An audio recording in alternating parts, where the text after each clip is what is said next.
আমি আপনাকে স্বামী হিসেবে মানি না, আর না মানতে পারবো বলে বিছানার চাদর খামচে ধরলাম।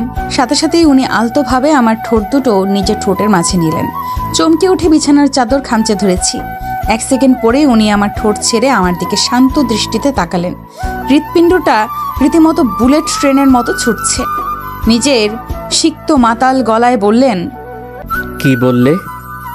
এমনভাবে বললেন যেন শুনতেই পাননি।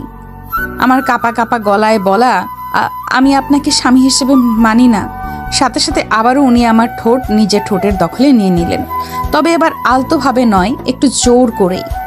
আমি ডান হাত দিয়ে তাকে দূরে ঠেলে দেওয়ার চেষ্টা করলাম, কিন্তু লাভ নেই। যথারীতি আবারও আমার ঠোঁট ছেড়ে আমার মুখ বরাবর এসে শান্ত কণ্ঠে বললেন, আবার বলো। আমি কোনো কিছু বলার ভাষাই হারিয়ে ফেলেছি। কি বলবো, বলেও কি লাভ? উনি তো শুনছেন না। আপনি কিন্তু বলতে না বলতেই আবারও একই কাজ, আমার ঠোঁট নিজের দখলে নিয়ে নিলেন, তবে এবার আলতো করে কামড় বসালেন।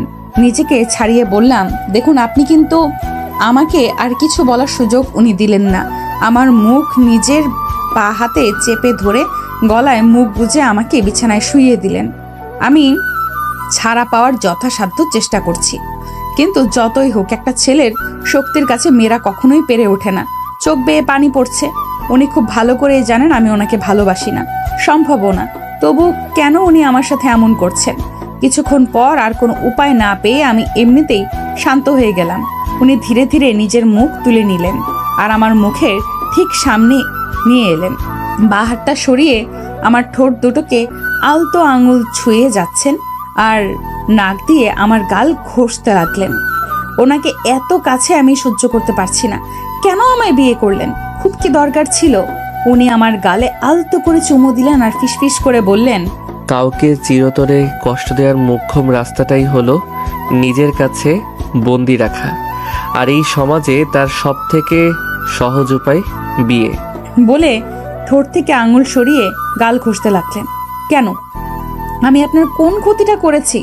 কিসের কষ্ট দিতে চান? আর এর থেকে বেশি আর কি কষ্ট দেবেন আমায়? উনি মুচকি হাসলেন। সময়ের সাথে সাথে কষ্টের ধরন ও কারণ দুটোই স্পষ্ট হয়ে যাবে বলে আবারও আমাকে টেনে শক্ত করে বুকে জড়িয়ে ধরলেন। দয়া করে ছাড়ুন আমাকে। আমি আপনাকে আমার কথা শেষ করার আগেই আমার মুখ এক হাতে চেপে ধরলেন উনি। ও রাগান্বিত কণ্ঠে বললেন, তুমি কি কোনোভাবে আমার কাছে প্রাণ ভিক্ষা চাইছো? তুমি কি গুন্ডা নাকি ধর্ষক? কোনটা? খুব শখ দয়া নেওয়ার? ওকে, একদম কাছে আসার চেষ্টা করবেন না। কোনো মেয়েকে জোর করে বিয়ে করে তার উপর জোর জবরদস্তি করাকে পুরুষত্ব বলে না। এক পৈশাচিক হাসি হেসে আরিয়ান অহনার আরো কাছে এগিয়ে গেল। এত সুন্দরী বউয়ের উপর পুরুষত্ব না খাটালে আমাকে সমাজ কাপুরুষত্বের উপাধি দিবে, সেটা আরিয়ান চৌধুরী কিছুতেই দিবে না। তোমার স্বামীর পুরুষত্বে আঙুল উঠুক না, নিশ্চয়ই তুমিও চাও না। আমি কতবার বলবো আপনাকে আমি স্বামী হিসেবে মানি না? আবারও জঘন্যভাবে হেসে আরিয়ান নিজের আশ্রয়পৃষ্ঠে তার ফুলন্ত গোলাপকে জড়িয়ে নিল। তুমি মানলে কি না মানলেও কি, তুমি আমার নির্ধারিত, তাই তুমি আমাতে আবদ্ধ, আমাতে সীমাবদ্ধ, এর বাইরে কোনো গতি নেই। Am I clear? আরিয়ানের ঠান্ডা কণ্ঠে হুমকি দিল। অহনা জঘন্য মানুষটার স্পর্শ থেকে নিজেকে বাঁচানোর আপ্রাণ চেষ্টা করছে, কিন্তু তা বলিষ্ঠ দেহের অধিকারী অসভ্য লোকের কাছে পেরে ওঠেনি। আরিয়ান কানের কাছে ফিসফিসিয়ে বলল, কি দরকার ছিল এত সুন্দরী হয়ে জন্ম নিয়ে অন্য কারো প্রাণনাশকারী হওয়ার? এর শাস্তি তো তোমাকে পেতেই হবে। আফিমের নেশার চেয়েও কড়া নেশা হচ্ছে তোমার নেশা। আফিমের নেশা থেকে মুক্তি পাওয়া যায়, কিন্তু এই নেশা থেকে কোনো মুক্তি নেই।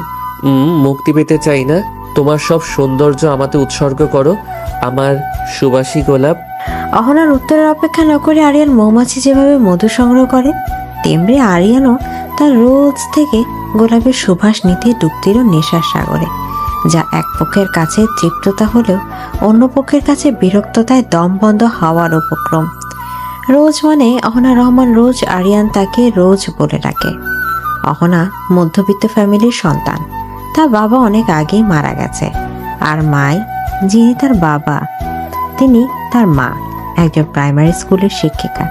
তার যেহেতু কোনো ভাই বোন নেই, তাকে নেই, মা বেঁচে আছে এতদিন। অহনা এবার ইন্টার পরীক্ষা দিল। এত ভালো স্টুডেন্টও না, খারাপ স্টুডেন্টও না, চলে আর কি। তার মার স্বপ্ন তাকে ডাক্তার বানাবে। এর জন্য পরীক্ষার পরে আহামরি কোনো ছুটি পেল না।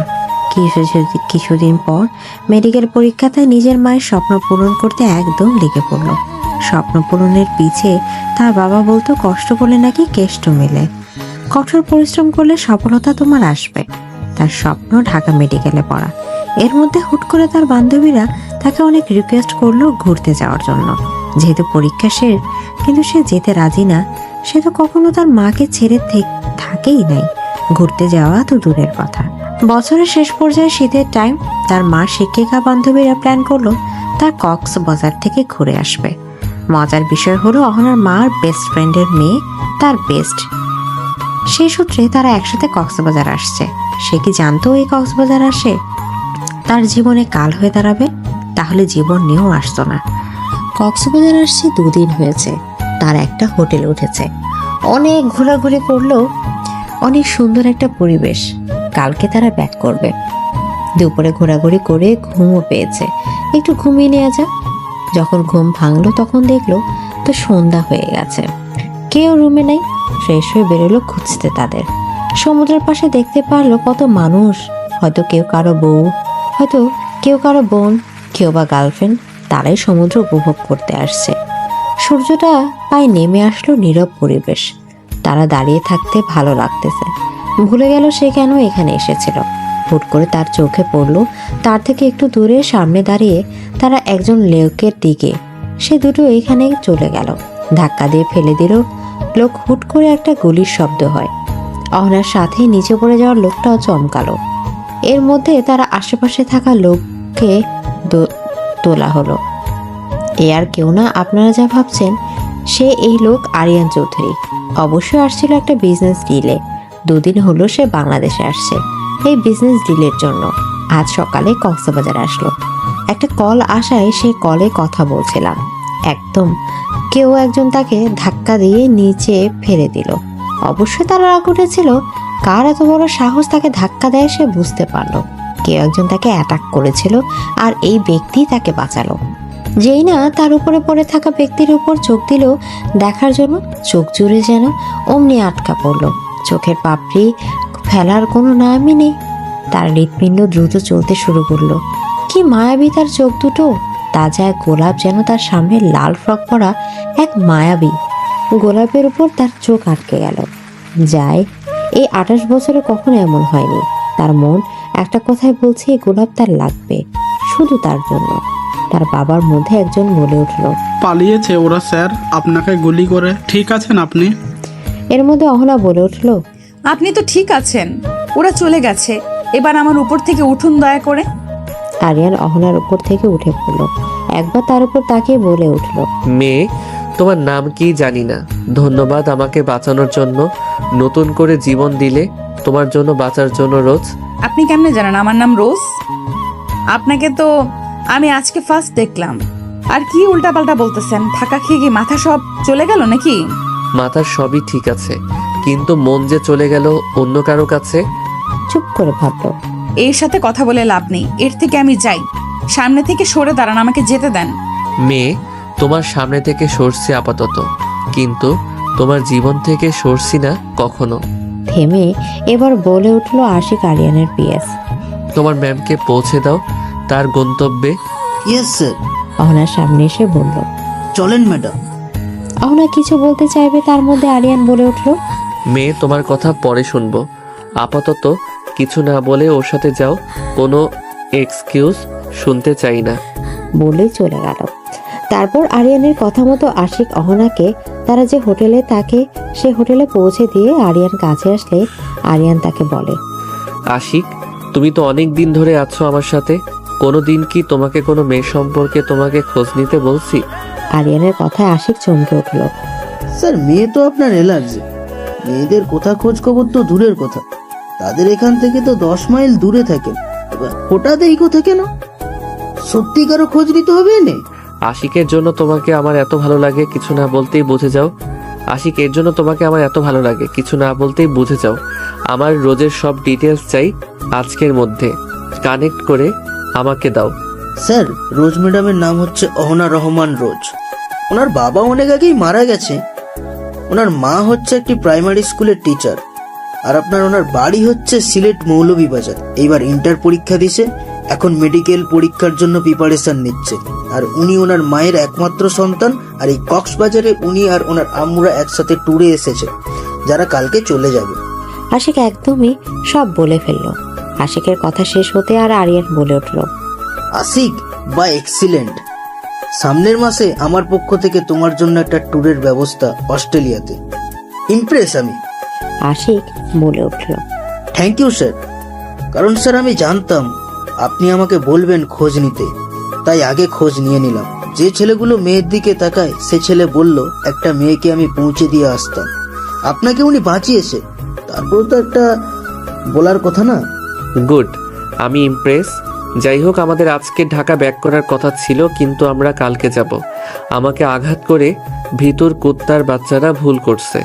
একদিক দিয়ে ভালো করছে, তারা আমাকে আজকে আঘাত না করলে আমার সুবাসী গোলাপের সাথে দেখা হতো না।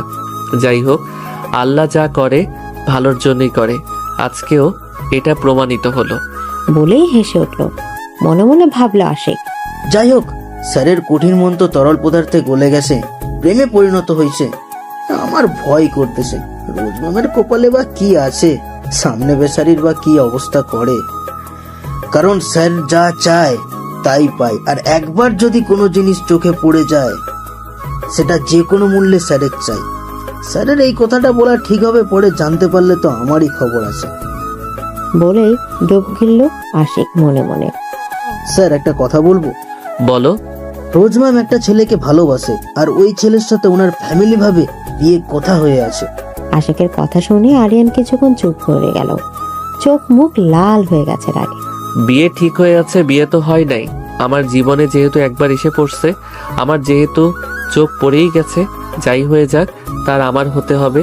যদি ভালোভাবে না হয়, তারপরও এটা তার জন্য খুব সুখবর হবে না। তাকে আমার চাই যে কোনো মূল্যে, 1-2 দিন না, সারা জীবনের জন্য, মৃত্যুর আগ পর্যন্ত। ভুলে চলে গেল আরিয়ান। আরিয়ানের কথা শুনে আশিক মনে মনে দোয়া পড়ছে। এদিক দিয়ে অহনার রুমে গিয়ে দেখলো সবাই চলে আসছে।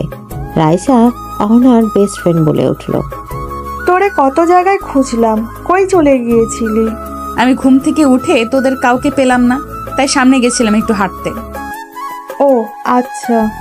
এর মধ্যে অহনার আম্মা এসে বলে উঠল, অহনা, ব্যাগপত্র গুছিয়ে নাও, আমরা কালকে সকালে ব্যাক করছি সিলেট।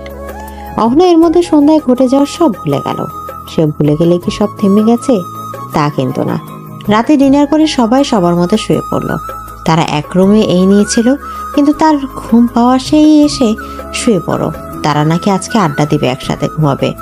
তা আজকে একটু বেশি ঘুম পাচ্ছে, বিষয়টা বোঝা গেল না। এত না ভেবে ঘুমিয়ে পড়ল। তার ঘুমিয়ে পড়ার জন্য তো একজন অপেক্ষা করছিল, কে আর হবে? আরিয়ান ছাড়া। এখন প্রায় মধ্যরাত, একজন ঘুমিয়ে পড়ছে, আরেকজন চোখের টেস্টটা মেটাতে এসেছে। কি অবাক করার বিষয়, আরিয়ান চৌধুরী একটা মেয়ের রুমে এসেছে এত রাত্রে তাকে দেখার জন্য। ভেবে হেসে উঠল। আরিয়ান বিছানার দিকে তাকিয়ে দেখতে পেল ফুটন্ত গোলাপ শুয়ে আছে, সেখান থেকে সুবাস সরাচ্ছে। সে চাইলেও চোখ ফেরাতে পারছে না। সময় নষ্ট না করে দুটো তার গোলাপের কাছে চলে গেল। অহনার পাশে বসে কতক্ষণ চেয়ে রইল এক দৃষ্টিতে। বৃষ্টি ফেলার নামই নেই। অহনার লাল রঙের একটা টি শার্ট আর প্লাজো পরে আছে। ঘুমের কারণে সত্যি সত্যি একটু পেটের সাইড থেকে সরে গেছে, পেট দেখা যায়। কাঁধের সাইড থেকে ও হালকা সরে গেছে। আরিয়ান তো তাকে এক পলক দেখার জন্য এসেছিল, কিন্তু এখন তো এসে বাজেভাবে ফেসে গেছে।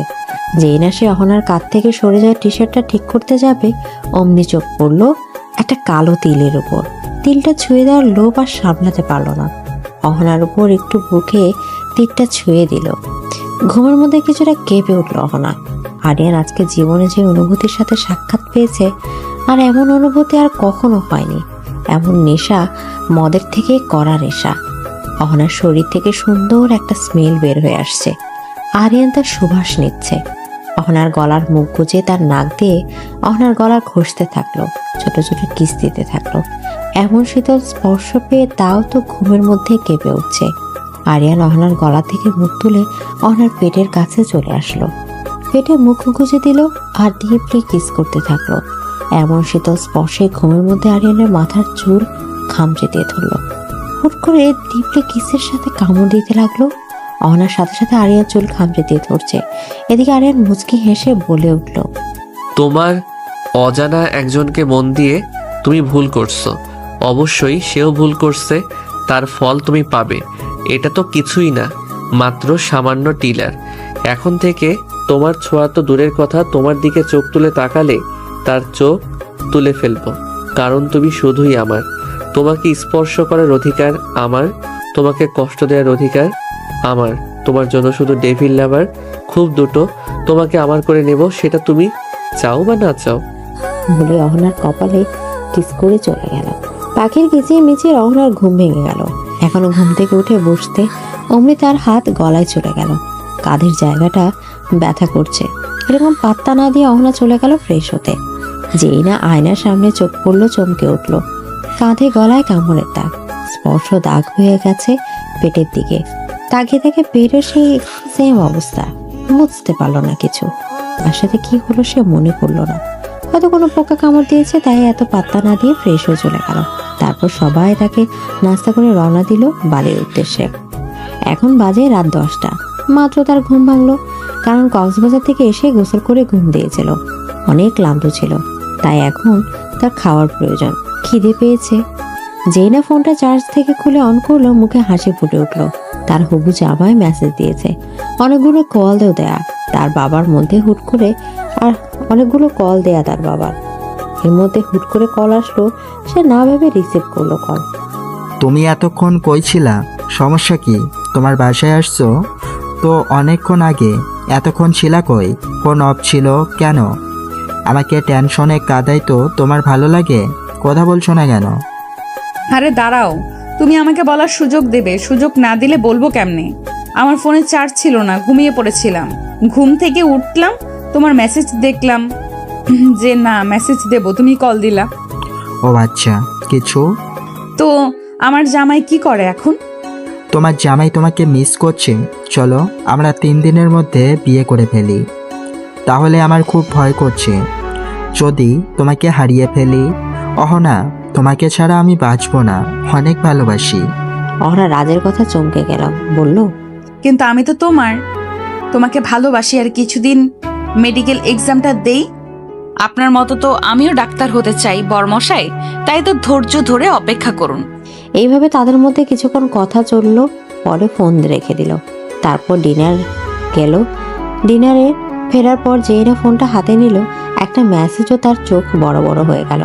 মেসেজটা এমন, সাবধান হয়ে যাও, যাকে ভালোবাসে তাকে ভুলে যাও।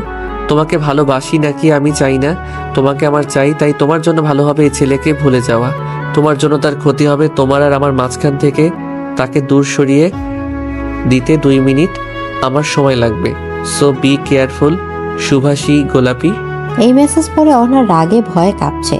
শরীর কত আনন্দে ছিল, মনটা খারাপ হয়ে গেল। সারা রাত ঘুম হয় নাই। সকালে চোখ লাগলো। কারো জন্য কারো সময় থেমে থাকে না। আরিয়ানও তার মতো বিজি। সে বিজি অহনার উপর ঠিকই নজর রাখতে ভুলছে না। অহনা আসার পর থেকে আর এসব মনে নেই। তার জীবনও নদী স্রোতের মতো চলতে থাকলো। এতদিনের পরিশ্রম আজকে একটু শান্তি হলো। পরীক্ষা দিলে এখন তো টেনশন রয়ে গেল। রেজাল্ট অবশ্যই ভালো অবশ্যই হবে, কারণ সে পরিশ্রম করেছে। পরিশ্রম কোনোদিন বৃথা যায় না। দেখা যাক কি হয়। পরীক্ষা অবশ্যই তার ভালো হয়েছে। মাথা থেকে অনেক বড় একটা বোঝা নেমেছে। অনেক রিল্যাক্স লাগছে এখন। এর মধ্যে তার আনন্দ লাগছে। সুখবর হচ্ছে তারা রাজের বিয়েটা তার পরীক্ষার জন্য পিছিয়ে দিল। যেহেতু একজন দিয়ে দিয়েছে, ফ্যামিলির সবাই ঠিক করেছে সামনের মাসে 7 তারিখ তাদের বিয়ে হবে। যদিও মোটামুটি আয়োজন করা হবে। তার মার একমাত্র সন্তান সে, তাই সে এখন রেডি হচ্ছে। অনেকদিন ধরে রাজ্যের সাথে দেখা হয় না, আর বিয়ের শপিং করতে যাবে। তাই সে এখন রেডি হচ্ছে। অবশেষে আজকে সুন্দর করে সাজগোজ করছে। যেমন শাড়ি পরলে ঘুরতে গেলে তো মানুষের মনে এমনি ফুরফুর হয়ে যায়। আর যদি হয় পছন্দের মানুষ, তাহলে তো কথাই নেই। তার প্রিয় মানুষ দেওয়ার শাড়িটা আজকে সে পরলো। কপালে একটা কালো টিপ, চোখে কাজল আর ঠোঁটে লিপস্টিক, আর শাড়ির সাথে ম্যাচিং করে চুড়ি আর কানের দুল। একদম আয়নাতে একবার চোখ বুলে দেখলো। কেমন লাগছে? না, খারাপ লাগছে বটে, পরি থেকেও কম লাগছে না। তারপর মার কাছে বলে বের হয়ে পড়লো। নিচে রাজ তার জন্য গাড়ি নিয়ে অপেক্ষা করছে। রাজ বাইক নিয়ে দাঁড়িয়ে আছে। সে কতক্ষণ চেয়ে দেখলো তার রাজকুমারও সুন্দর একটা পাঞ্জাবি পরেছে। দেখতে এত রাজকুমারের মতো লাগছে, মাশাআল্লাহ। রাজু কতক্ষণ তার থেকে দিকে চেয়ে থাকলে কতক্ষণ শুভ দৃষ্টি হলো তাদের। এবার যাওয়া যাক বলে হেসে উঠলো দুজন। তারপর ঘুরে ঘুরে করে চলে আসলো শপিং মলে। রাজ সামনে একটা কল আসায় ওই পাশ দিয়ে কথা বলছে। অহনা নিজের মতো করে নিজে হাঁটছে। হঠাৎ করে তার কারোর সাথে ধাক্কা লাগলো। তার হাতে টাকা ফোনটা পড়ে গেল, আর ওই পাশে থাকার ব্যক্তিটির হাতে থাকা কি জানি পড়লো। নিচের দিকে চোখ পড়তে অহনা চমকে উঠলো। পিস্তল সামনে থাকা ব্যক্তির উপর চোখ পড়তে চমকে উঠলো। কিন্তু সে ব্যক্তি কক্সবাজার যাকে বাঁচিয়েছিল তাকে অবশেষে টিভিতে অনেকবার দেখেছে। বাংলাদেশের টপ বিজনেসম্যানের মধ্যে একজন। মেয়েরা অবশ্যই আরিয়ান বলতে পাগল। তার কিছু বান্ধবী আছে, তার তো নিজস্ব পুরুষ আছে। অন্য পুরুষের দিকে তাকানোর কোনো ইচ্ছা নেই। তার মধ্যে আরিয়ান পিস্তল হাতে নিয়ে নিল। একটু কাছে এসে বলল, তুমি এখানে? এর মধ্যে উঠলো মনের ভয়। ভয় রেখে ভেতরে সেটা প্রকাশ করলো না। আপনার হাতে পিস্তল, আপনি কি সন্ত্রাসী নাকি? জানতাম আপনি বিজনেস করেন, কিন্তু সন্ত্রাসীও করেন। মাই গড, কাকে খুন করতে আসছেন? আমি একজন সফল বিজনেসম্যান, এটা সবাই জানে। আমি একজন মাফিয়া, এটা অনেকেই জানে, যেটা তুমি জানতে না। জেনে নাও, যেখানে বড় বড় মাফিয়ারা, এমপি, মন্ত্রীরা আমার সামনে কথা বলতো তাদের ভয়ে কাঁপে, সেখানে দেখো তুমি চোখের উপর চোখ রেখে কিভাবে কথা বলছো। কত সহজে ভাবা যায়। অবশ্য তুমি না বললে কে বলবে? আমার উপর তো সব থেকে বেশি তোমারই অধিকার। একটা কথা মনে রাখবে, তুমি শুধু আমার, সেটা তুমি চাও বা না চাও। তুমি আমার হবে, এটা যত তাড়াতাড়ি মেনে নেবে তোমারই মঙ্গল। বলে অহনার কাছে চলে আসলো। তার নিঃশ্বাস অহনার মুখে পড়ছে। অহনার অনেক অস্থির লাগছে। কোনো ছেলে তার কাছে এতটা কাছে আসে নাই, রাজও না। কত মায়ের বুক খালি করছেন? আপনি কে বা কি আমার জানার দরকার নাই। আর আপনি সরে দাঁড়ান আমার সামনে থেকে।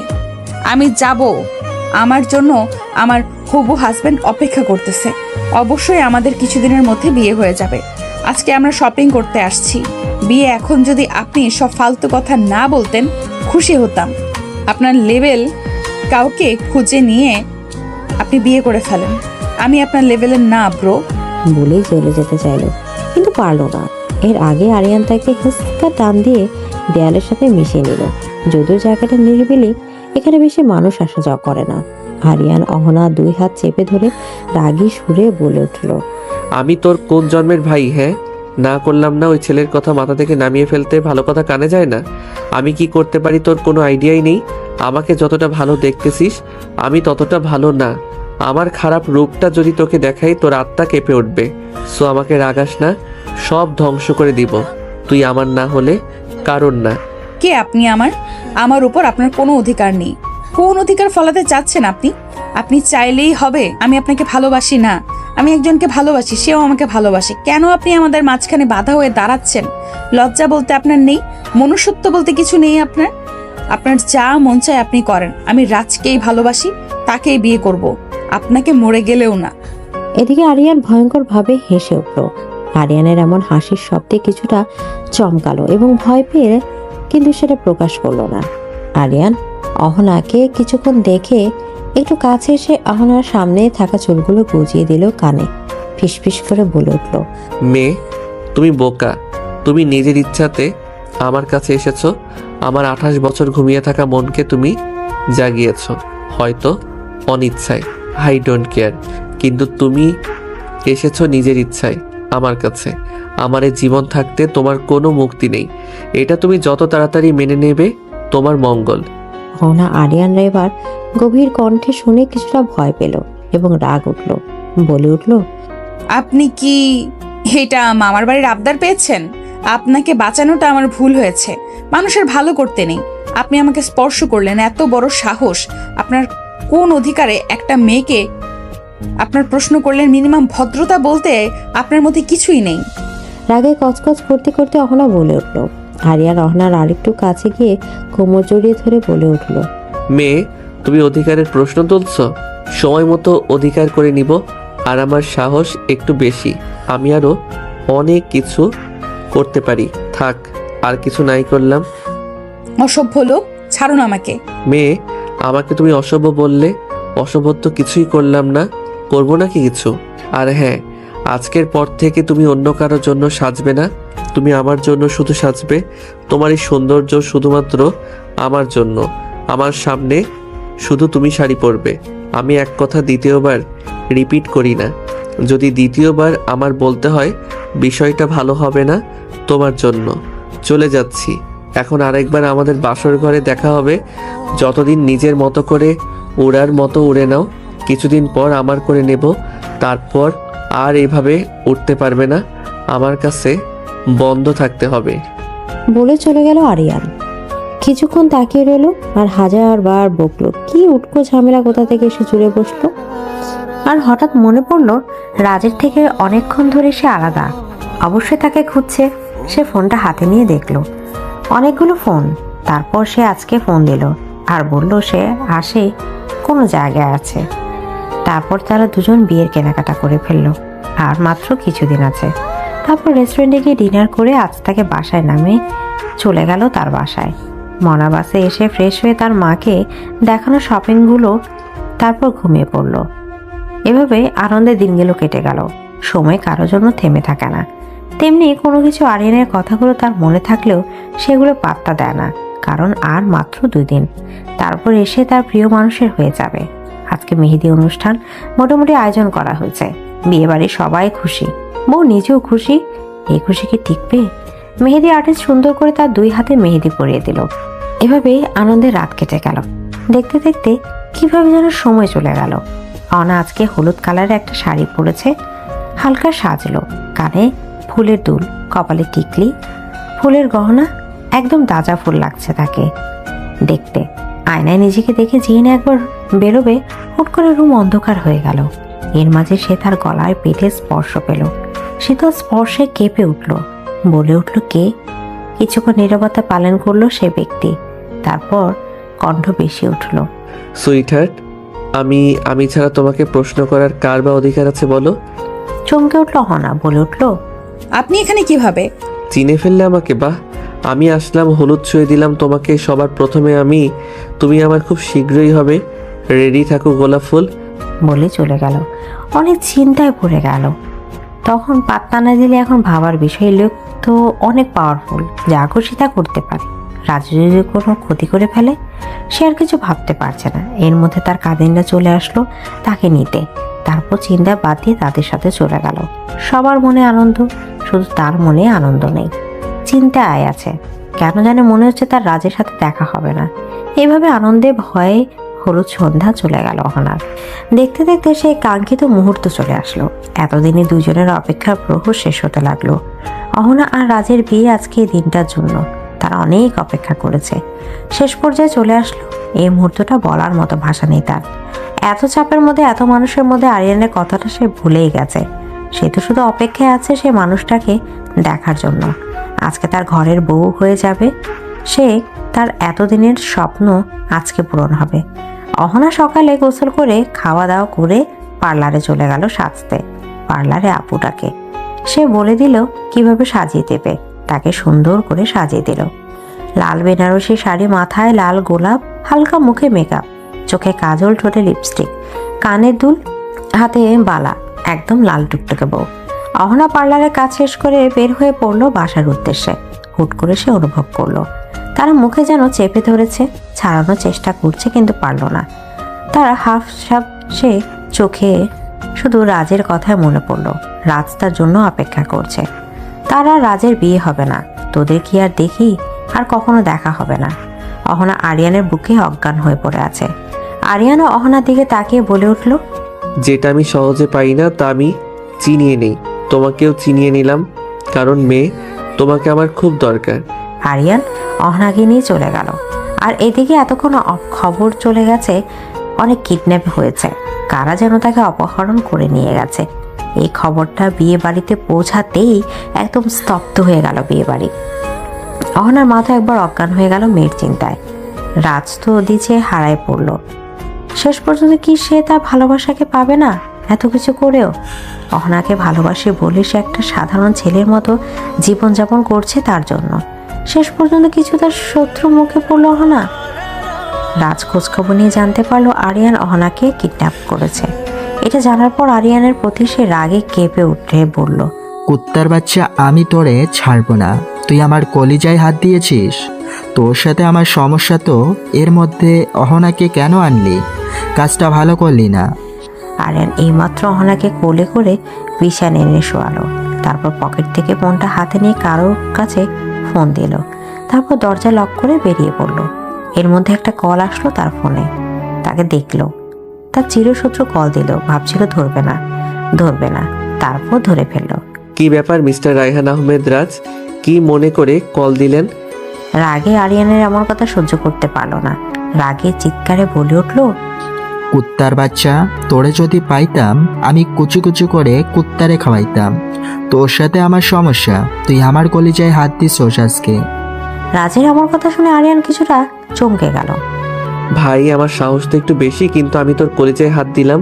আমি বুঝলাম না, আমি তো কিছু করি নাই। কিছু খাইছস? আরিয়ান দেখ, নাটক করবি না একদম। আমি জানি অহনাকে কিডন্যাপ করছস। কেন করলি তুই? আমাদের মাঝে অহনাকে কেন টানলি? ওর জন্য তো আমি সব কিছু ছেড়ে দিলাম। তোর পথে কাটা তো আমি চলে আসছিলাম। তারপরেও তুই কেন আমাদের দুজনের মাঝখানে আসলি? আরিয়ান রাজুর কথা শুনে কিছুটা চমকে উঠল। তারপর বলে উঠল, অহনা সেই মেয়ে যার জন্য মাফিয়া থেকে সাধারণ ছেলে হয়ে জীবনযাপন বেছে নিছস। আমি শুনছিলাম তুই একটা মেয়ের জন্য নাকি সব ছেড়ে দিছস, ভালোবাসায় অন্ধ হয়ে। কিন্তু কি বলবো, বলার সঙ্গে দুঃখ হচ্ছে আমার। আমি আসলে জানতাম না তোর সাথে এখন আর কি সম্পর্ক, কিন্তু ইয়ার কিছু করার নাই। আমার ওর উপর নজর পড়ে গেছে, আমার দিলে লেগে গেছে। আমারই লাগবে, তুই ভুলে যা ওকে। তুই তো জানোস আমার যেটা চাই সেটা চাই। রাজ আরিয়ানের কথা শুনে কিছুটা রেগে গেল। নিজেকে সামলে বলে উঠল, দেখ আরিয়ান, অহনারে তুই আমাকে দিয়ে দে। আমরা দুজন দুজনকে ভালোবাসি। ইভেন আজকে আমাদের বিয়ে ফ্যামিলিগতভাবে। আমি তোর কাছে রিকোয়েস্ট করতেছি, ওকে আমার দিয়ে দে। বিশ্বাস কর ভাই, আমি ওরে ছাড়া বাঁচবো না। তুই বল, তুই কই আছোস? আমি আসি, তুই ওকে দিয়ে দে আমাকে। তুই জীবনও পাবি না, কিছুক্ষণের মধ্যেই আমাদের বিয়ে হবে। অহনা চাই বা না চাই, তারা আমার কাছে থাকতে হবে আজীবন। তুইও ওরে ভুলে যা।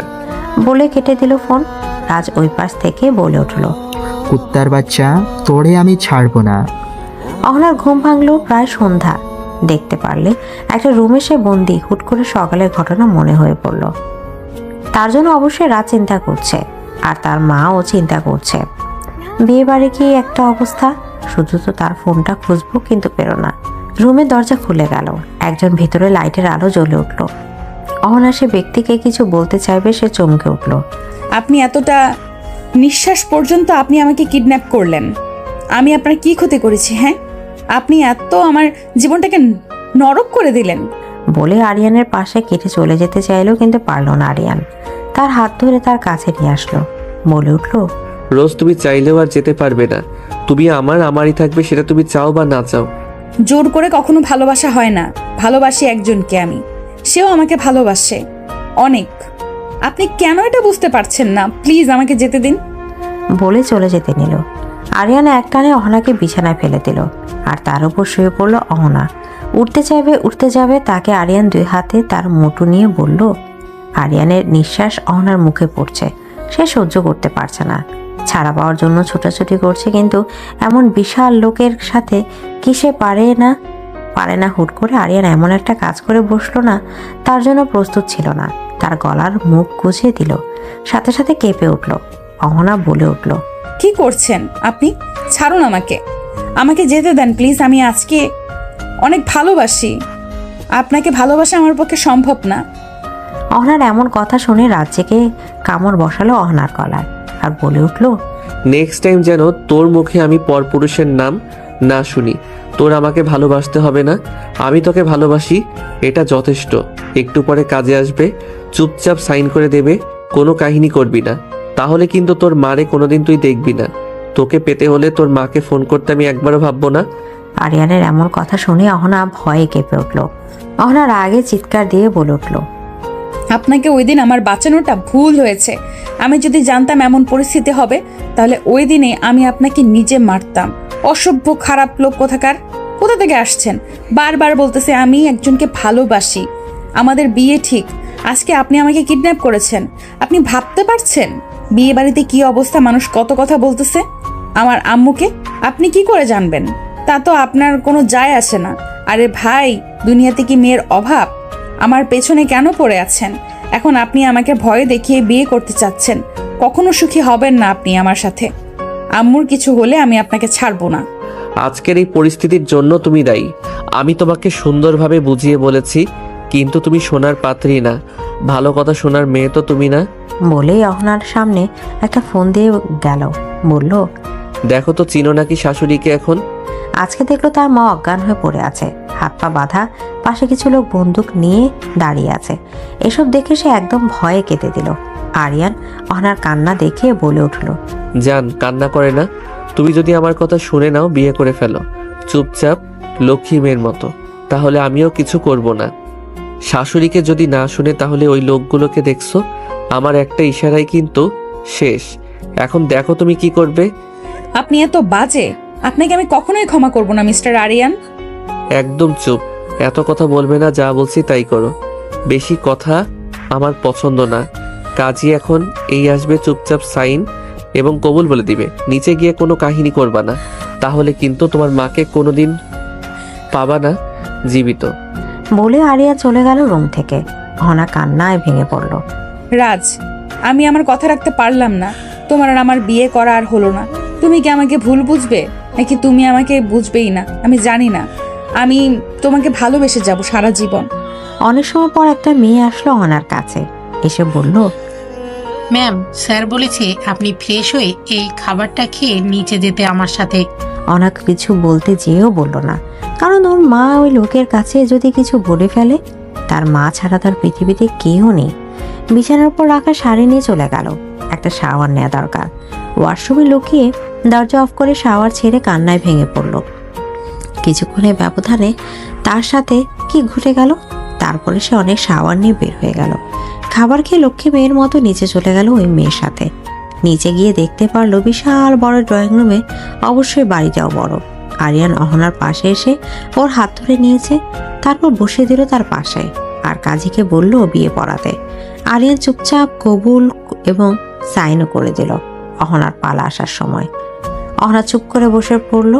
অহনার এমন কাণ্ড দেখে আরিয়ানের রাগ উঠল। অহনার কানে ফিস ফিস করে বলে উঠল, আমাকে রাগিও না, চুপচাপ সেন্ড করে দাও। ভুলে যেও না তোমার মা আমার কাছে। অহনার চোখ দিয়ে টপটপ করে পানি পড়তে শুরু করলো। চুপচাপ সাইন এবং কবুল বলে দিল। কবুল বলার সময় তার গলাটা ধরে আসছিল। তারপর সে এক মুহূর্ত রইল না, উপরের রুমে চলে আসলো। তারপরে ঘটনা তো আপনারা জানেনই। সকালে পাখির কিচিমিচি আওয়াজে ঘুম ভেঙে গেল অহনার। অনুভব করলো কে যেন তাকে সাপের মতো জড়িয়ে আছে। সাথে সাথে তাকিয়ে দেখলো অসভ্য লোক তাকে জড়িয়ে আছে। দেখে তার রাগে শরীরটা জ্বলে যাচ্ছে। তার বিয়ে নিয়ে একটা স্বপ্ন ছিল, আর কি হলো তার সাথে সে কখনোই ক্ষমা করবে না। আর তার সাথে কালকে কি অমানবিক ব্যবহারটা করলো। হঠাৎ করে এসে ভিজা স্পর্শ অনুভব করলো তার গলায়। এদিকে সকাল হয়েছে, কথা বলছে পাখি, বলছে সূর্য, বলছে আকাশ। সব প্রমাণ নিয়ে সূর্য মামা যখন পূর্ব আকাশে উকি দেয়, তখন রোজ এর চোখ জলকানির রোদ এসে পড়ে। রোজ লড়তে গেলে ব্যথা অনুভব করে। রোজ এপাশে ফিরতে আরিয়ানকে দেখতে পারে। রোদের আলো মুখে পড়ছে, কি সুন্দর দেখা যাচ্ছে। এটা বুঝি তার স্বামী? কিন্তু সে খুশি হতে পারলে না। তার সাথে যা হলো, যা করলো, এ লোক কখনো তাকে ক্ষমা করতে পারবে না। জানি না তার সাথে কিভাবে মানিয়ে নিব। চাইলে সে যেতে পারবে না পালিয়ে। পালানোর কোনো অপশন নাই। যে জায়গা যাক না কেন তাকে খুঁজে বের করে ফেলবে। ওর এসব ভাবার মধ্যে তার গলায় ভেজা অনুভব করলো। আমাকে দেখছিলে বুঝি? আমি তো তোমারই বর, লুকিয়ে দেখার কি আছে? আবার বলো আমাকে বর হিসেবে মানো না। আপনার সাথে কথা বলতে আমার গা ঘিন ঘিন করে। কপাল আমার, কি হওয়ার কথা ছিল কি হলো। আপনি যতই জোর করে স্বামীর অধিকার পালন করেন না কেন, আমি মন থেকে আপনাকে কখনো স্বামী হিসেবে মানতে পারবো না। আমি একজনকে ভালোবাসি, আমি তাকে ভালোবেসে যাব। আমি জানি এখনো যদি ফিরে যাই সে আমাকে গ্রহণ করবে। হয়তো সে আমাকে পাগলের মতো খুঁজতেছে। আপনার জন্য সব ধ্বংস হয়ে গেছে। আপনাকে আমি কখনোই ক্ষমা করব না। রোজ এর এমন কথা শুনে আরিয়ান রেগে নিজের সাথে আরো মিশিয়ে নিল। তার বলে উঠল, তোমার মন পাওয়ার আমার দরকার নাই। বিদেশত হয়েছে, একদিন না একদিন মনে এমনি আমাকে দিবে। তুমি আমার দলিল করার সম্পত্তি। এখন সে অন্য কারোর নাম মুখে নিবা না। নেক্সট টাইম বিষয়টা ভালো হবে না। আমাকে রাগিও না, ধ্বংস করে দিব সব। বলে চলে গেল ফ্রেশ হতে। রোজ ভাবলো, যেভাবে শুধু নিজেকে কষ্ট দিয়ে লাভ নেই, যা হয়েছে তা মেনে নিতে হবে। কিছু করার নেই। চাইলেও পারছে না আরিয়ানের সাথে এসে, কোনোভাবে পারবে না, না ক্ষমতায় না অন্যভাবে তাকে আগলে রাখলেও ক্ষতি করে দেবে, খুন করতেও পিছাবে না। সবার ভালোবাসা তার পূর্ণতা হয় না, তাদের ভালোবাসার অপূর্ণতা রয়ে গেল। দূর থেকে দেখে যাবে মানুষটা ভালো আছে, তাতেই শান্তি। ফ্রেশ হয়ে নিচে চলে গেল, যে দেখতে পারলো আরিয়ান বসে আছে খাবার টেবিলে। তারপর আর কি, সেও চুপচাপ বসে পড়লো। খিদা লেগেছে। খাওয়ার ভাঁজ করে বলে উঠল রোজ, এখানে কেউ থাকেন? আপনি একা থাকেন? অবশ্যই আপনার সাথে কেউ থাকতেও চাইবে না। আমার দাদু আছে দেশের বাইরে, আর কেউ নাই। সবাই মারা গেছে। আমার বাবা মা কার অ্যাক্সিডেন্টে মারা যায় অনেক বছর আগে। শুরু থেকে আমার দাদু আমাকে মানুষ করেছে। যদিও তোমার মতো অমানুষ করেছে, তাও তিনিই করেছে আমাকে। ওনার জন্য আমি বেঁচে আছি। তোমার তো মেডিকেলের রেজাল্ট দিয়েছে, দেখেছো? দিলেই বাকি, আমার সব স্বপ্ন তো আপনি ভেঙে দিয়েছেন। এখন আর আমার কোনো স্বপ্ন নেই বা আফসোস নেই। চান্স পেলেই বাকি, না পেলেই বাকি। আপনার এখানে আমার বন্দি থাকতে হবে, তাই না? অনেক কষ্টে কথাগুলো বলে উঠল আগে। আরিয়ান বলে উঠল, হ্যাঁ, তোমার আগের স্বাধীনতা পাবে না এই কারণে যে সব কেড়ে নেব, তাও ঠিক না। যদি তুমি আমার কথাগুলো শুনো তাহলে তোমার স্বাধীনতা তোমার ঠিকই থাকবে। আমি চাই তোমার স্বপ্ন পূরণ হোক। আজ থেকে আমি তোমার প্রত্যেকটা স্বপ্ন পূরণের সঙ্গী হতে চাই। তুমি চাইলে হব, না চাইলেও হব। তারপর খাওয়া শেষ করে আরিয়ান কম্পিউটার নিয়ে বসলো। রোজকে ডাক দিল, বলল, তোমার রোল নাম্বারটা বলো। রোজও নির্দ্বিধায় বলে দিল। সে যতই বলুক তারও জানতে ইচ্ছা করছে। তারপর আর কি, আরিয়ান কম্পিউটার নিয়ে ঘাটাঘাটি শুরু করলো। আর এদিক দিয়ে রোজের তো অবস্থা খারাপ, টেনশনে। কিছুক্ষণ পর আরিয়ান বলে উঠল রোল নাম্বারটা আবার দিতে। রোজ আবার বলল। আরিয়ান বলে উঠল। কিছুক্ষণ নীরব থেকে, রোজ, তুমি তো চান্স পাও নাই। একথা শুনতে রোজের মনটা খারাপ হয়ে গেল। সে উত্তেজিত হয়ে বলে উঠল, তাতে আমার আফসোস নাই, কিন্তু চান্স না পাওয়ার কথা না। আমার দীর্ঘ বিশ্বাস আছে আমার চান্স আসার কথা। যদি না হয় তাহলে এটা আমার কপাল খারাপ। আপনি আমার সাথে জড়িয়ে পড়েছেন, ভালো আর কি হবে? চুপ করো মেয়ে, এত বেশি কথা কেন বলো? একটু এদিকে আসো তো, দেখো তো। রোজ গেল সে কম্পিউটারে, চেয়ে দেখলো লিস্টের মধ্যে 4 নম্বরে তার নাম। সে তো বিশ্বাসই করতে পারছে না। তার দীর্ঘ বিশ্বাস ছিল সে চান্স পাবে, কিন্তু সে যে চতুর্থ হবে সে ভাবতে পারে নাই। খুশিতে উত্তেজিত হয়ে জড়িয়ে ধরলো, বলল, আমার দীর্ঘ বিশ্বাস ছিল যে আমি চান্স পাবো, কিন্তু আমি যে চতুর্থ হব তা কখনোই বিশ্বাসই করতে পারছি না। আপু বেঁচে থাকলেও তো অনেক খুশি হতো, আম্মু অনেক খুশি হবে জানলে। সে বুঝতে পারলো যে সে কাকে জড়িয়ে ধরেছে। ছেড়ে দিতে চাইলে আরিয়ান তাকে ছাড়লো না। বলল, তোমার স্বামীকে তো জড়িয়ে ধরেছে, সমস্যা কি? আমরাই তো। আরিয়ান চৌধুরীর ওয়াইফ, ভবিষ্যৎ ডাক্তার। বাহ, আমি খুন করব, আমার বউ চিকিৎসা করবে। আমার তো খায়া কাজ নেই, আমি খুনিদের চিকিৎসা করব। এভাবে ঝগড়া খুনসুটির মধ্যে তাদের দিন চলে গেল। রোজও ঢাকা মেডিকেলে ভর্তি হয়েছে, 3 মাস হচ্ছে। এর মধ্যে যদিও তাদের সম্পর্কটা সেরকম স্বাভাবিক হয়নি। কি চাই? আরিয়ান আচমকা তাকে জড়িয়ে ধরলো রোজকে। ঘাড়ে নাক ঘষতে ঘষতে বলল, তোমাকে চাই। গরমের মধ্যে আগুনের তাপ অতিষ্ঠ রোজ, শরীরের ঘাম জমেছে। এর মধ্যে অসভ্য মাস্তান লোকে জড়িয়ে ধরাতে শরীর থেকে আগুন বের হচ্ছে। লোকটা দুষ্টুমি বাড়ছে। বাড়িতে কত লোক, কেউ যদি এসে যায়। রাগে দুঃখে ফুসফুস করে উঠল রোজ, যা দেখে আরিয়ানের সরল প্রশ্ন, রাগ করছো কেন গোলাপ ফুল? বউকেই তো একটু জড়িয়ে ধরেছি। দাঁত খটমট করে উঠল রোজ। এক ঝুটিকে আরিয়ান কে ছাড়িয়ে দিতে চাইলো, কিন্তু এতে আরিয়ান আরো চাপড়ে ধরলো। সুখ দিতে না পেরে মেয়েটা রাগে জ্বলে উঠল। চিবিয়ে চিবিয়ে বলল, বিয়ে করেছেন বলেই যে সারাক্ষণ কাছে এসে ঘেঁষাঘেঁষি করবে, ওই চিন্তা বাদ দেন। অসভ্য লোক, সরে দাঁড়ান। সরবো কেন? মানুষ বিয়ে করেই তো সারাক্ষণ বউয়ের সঙ্গে ঘেঁষাঘেঁষি করার জন্য। আমি করলে দোষ কি? আমাকে কি তোমার হাউন আঙ্কেল মনে হয়? রোজ হতবাক বাক্যহারা। রান্না করছে গরমের মধ্যে দাঁড়িয়ে, হাতে কত কাজ। এর মধ্যে লোকটা জড়াজড়িতে চরম বিরক্ত মেয়েটা। তামাটে মুখে কিছুক্ষণ পর চিৎকার দিয়ে ছ্যাঁত কণ্ঠে শোধালো, ছাড়ুন, আমার গরম লাগছে। আরিয়ান চৌধুরী তাকে ছাড়ল না, বরং তার বাঁধন আরো শক্ত হলো। বিরক্তিতে হতবুদ্ধ রোজ, নাক দিয়ে ফুসফুস করছে সে।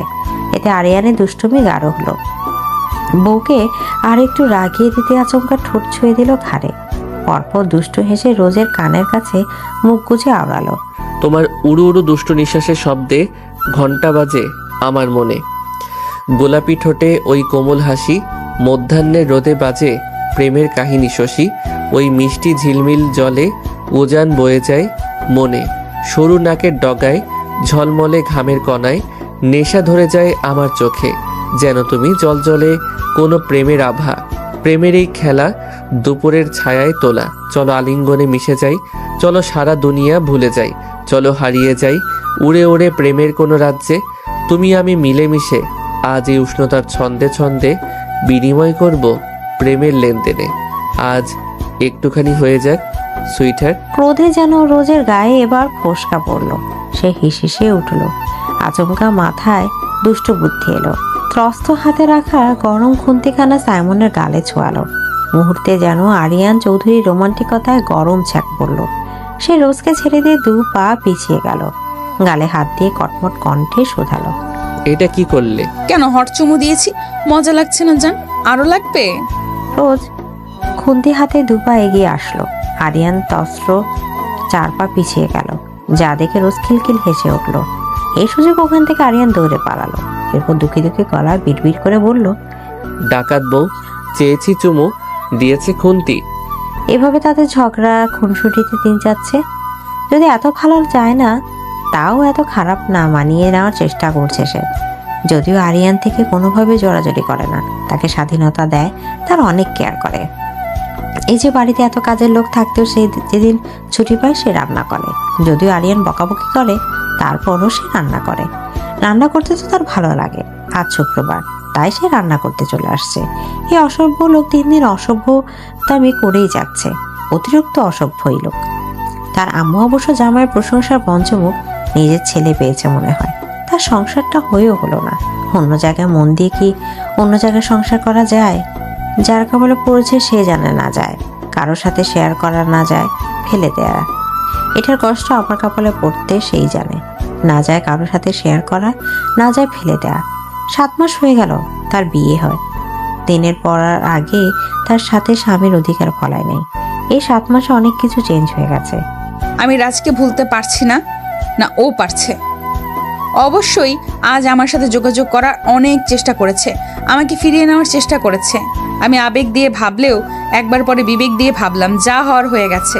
আল্লাহ তাআলার কাছে চাইছে বলেই আমি তার না আজকে। হয়তো ওদিন কলেজ থেকে আসার সময় রাজের সাথে দেখা হয়ে গেল। আরিয়ান থেকে মাঝে মাঝে নিয়ে আসতো। প্রতিদিনের মতো সেই নিজের মতো কলেজ থেকে বের হয়ে বাসার উদ্দেশ্যে রওনা দিল। আসাফকা রাস্তার সামনে এসে পড়ল এবং তাকে জড়িয়ে ধরতে বুঝতে পারল না কি হলো। সেও আজকে জড়িয়ে ধরল। রোজ, কেমন আছো তুমি? কান্না কণ্ঠে বলে উঠল, তোমাকে অনেক মিস করি। আমাদের সাধারণ সংসারটা ভেঙে গেল। তুমি আমার সাথে চলো, আমরা নতুন করে সব শুরু করব। এখান থেকে অনেক দূরে চলে যাব। প্লিজ চলো, তোমাকে ছাড়া আমি বাঁচতে পারবো না। রোজের বলার মতো কোনো ভাষা নেই। কি বলবে? এসব চিন্তা ভাবনা করে বলল, তা হয় না রাজ। আমাদের এক সময় একটা সম্পর্ক ছিল, এখন আমি বিবাহিত। যা হওয়ার হয়ে গেছে। দুঃস্বপ্ন মনে করে ভুলে যাও, তুমি অন্য কাউকে বিয়ে করে নাও। রাজ বিশ্বাস করতে পারছে না যে রোজ এরকম কথা বলবে। সে বলে উঠল, আমি জানি তুমি আরিয়ানের সাথে ভালো নেই। আরিয়ান আমার সাথে শত্রুতা দেখিয়ে তোমাকে বিয়ে করেছে শুধুমাত্র আমাকে কষ্ট দেওয়ার জন্য। আমি সব কিছু ছেড়ে তোমার কাছে চলে এসেছিলাম, কিন্তু কি লাভ হলো বলো? আমার সবচেয়ে বড় জিনিস কেড়ে নিল। তোমাকে ছাড়া যে আমি নিঃস্ব। রাজকে রোজ এক ঝটকে নিজ থেকে আলাদা করে দিল। বলে উঠল, যাই হয়েছে, আমাকে ভুলে যাও। আমিও তোমাকে ভোলার চেষ্টা করছি।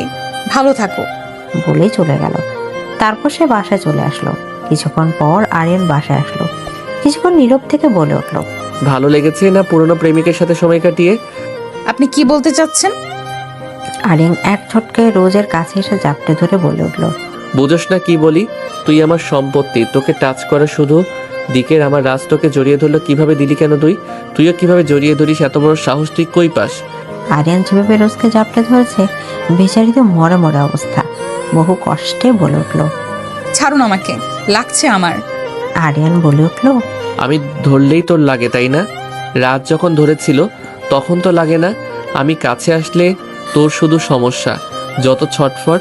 আমি আসলেই তোর পুরনো নাগর আসলে ভালোবাসা উতলায় যায়। আরিয়ানের এমন কথা শুনে রোজের গা জ্বলে উঠল। রাগে বলে উঠল, আপনার থেকে রাজ হাজার গুণে ভালো। আপনি একটা অমানুষ, সাইকো। আমার সাথে কেউ থাকতে পারে না। আমি মানিয়ে নেওয়ার চেষ্টা করছি, কিন্তু না, অপরাধ করেছেন আমাদের মাঝে এসে। তারপরেও এত বড় বড় কথা। আপনি এসে আমাদের দুজনের জীবনটা একদম তছনছ করে দিয়েছেন। হয় নাই, একটু ছেলেটা তো সব ছেড়ে চলে এসেছিল, তার রাজত্ব। তারপরেও তাকে শান্তিতে থাকতে দেন নাই। জিদের বশে আমাকে নিয়ে গেলেন। তার থেকে কি মনে করেছেন আমি কিচ্ছু জানি না? আরে, আপনি কাউকে ভালোবাসতে জানেনই না। ভালোবাসার মূল্য বোঝেন? ভালোবাসা মানে এটা না যে তাকে কেড়ে নেওয়া, তাকে পেতে হবে। ভালোবাসা এটা, তার খুশি দেখে নিজে খুশি হওয়া। রোজের কথা আরিয়ানের গায়ে লেগেছে। লাগলেই বা কি, আরিয়ান তো আরিয়ানই। আরিয়ান রোজের গাল চেপে বলে উঠল, বলি ফুটেছে তাই না? আমাকে ভালো মন্দ বুঝাস? আমি সাইকো? হ্যাঁ, আমি সাইকো। আমি তোর জন্য পুরো পৃথিবীকে শ্মশান বানাই দিতে প্রস্তুত। শুনতে পারছো? সর্বশেষ শুনতে পারছো? সবশেষে আমার তোকেই লাগবে। আরে, তোর ভালোবাসা লাগবে না, আমাকে ঘৃণাই কর না। তারপরও আমার কাছে থেকে তোকে ঘৃণা করতে হবে। আমি ছাড়া তোর অন্য কোথাও জায়গা নেই। আমি তোকে ভালোবাসি, আমি তোকে কষ্ট দেব, দরকার পড়লে আমি মেরে ফেলবো। তোর প্রতি অধিকার শুধু আমার। শুনতে পারছিস তুই? আজকে যে ভুলটা পরশু দ্বিতীয়বার এই ভুলটা করো না। তারপর যে কি হবে আমি জানি না। এগুলো ভাবছিল রোজা। যদি রাজের আগে উনি আসতো আমার লাইফে, তাহলে হয়তো এরকম হইতো না। ওনার প্রতি আমার একটা অনুভূতি জন্মে গেছে। চাইলেও এটা আমি অস্বীকার করতে পারবো না, পবিত্র বন্ধন যতই হোক। এ কারণে হয়তো সে চায় এই অসভ্য মাস্তান লোকের সাথে কাটাতে। ওনাকে আর তার বিরক্ত লাগে না। যদিও রাজের সাথে অন্যায় হয়েছে, কিছু করার নাই, কপালে ছিল। ভাবতে ভাবতে রোজ ভুলে গেল আজকে তো আরিয়ানের দাদু আসবে। তাই তো সকাল থেকে সে নিজের হাতে রান্না করছে। আজকে ওনার সাথে ফার্স্ট দেখা হবে ভদ্র মহিলার সাথে।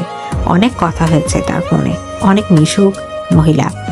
রোজ রান্নাবান্না করে ফ্রেশ হতে চলে গেল উপরে। আরিয়ান অনেক আগে বের হয়েছে তার দাদুকে রিসিভ করতে। রোজ সব চিন্তা বাদ দিয়ে শাওয়ার নিতে ওয়াশরুমে গেল। গরমে শরীর তার পুড়ে যাচ্ছে, এখন একটু ভালো লাগবে। গোসলের পরে আয়নার সামনে দাঁড়িয়ে নিজেকে দেখছে যে কত চেঞ্জ। তার বিয়ে হলে তো সবারই চেঞ্জ আসে, নাকি তারও আসছে। রোজ আজকে সুন্দর একটা গোলাপি কালার 3 পিস পরেছে, আর একটু নিজের মতো করে সাজগোজ করে নিল। তারপর নিচে গেল। এর মধ্যে কলিং বেলের শব্দ হলো। খুলে দিল। দরজার সাথে সাথে একটু পরিচিত মুখের সাথে খুব চোখাচোখি হলো, সাথে সাথে জড়িয়ে ধরল। সে ব্যক্তিও তাকে যত্ন সহকারে জড়িয়ে নিল। আরিয়ান বলে উঠল, ডার্লিং, আমার সাথে এতদিন পরে দেখা হলো, কই আমাকে তো জড়িয়ে ধরলে না? যেই না সতীনের সাথে দেখা হলো তাকে জড়িয়ে ধরলে। আমার থেকে বুঝি সতীন আপন হয়ে গেল? তোর জ্বলছে বুঝি? তুই তো পুরাতন হয়ে গেছিস। এখন থেকে সব ভালোবাসা সতীনই পাবে, বুঝতে পারছিস? হিংসুটে কোথাকার বলে। হেসে উঠল। আরিয়ান বলে উঠল, যাও ফ্রেশ হয়ে আসো, আজকে তোমার জন্য রান্না করছি। তাই নাকি? তাহলে তো খেতেই হয়। অপেক্ষা কর, আমি ফ্রেশ হয়ে আসছি। বলে চলে গেল তার নির্ধারিত রুমে। আরিয়ান চোখ পড়ল রোজার উপর, কিছুক্ষণ চেয়ে থাকলো। আরিয়ানের এমন দৃষ্টিতে দেখে রোজ বলে উঠল, এভাবে কি দেখছেন? আমাকে বলছি আগে দেখেন নাই? তোমার প্রতি তো আমি প্রতিদিন প্রেমে পড়ি। তোমার সবটা তোমার দেখা হয়ে গেছে, এখন একটু বেশি সুন্দর লাগছে। দেখাবে নাকি নতুন করে? চলো রুমে যাই। বলেই চোখ টিপ দিল।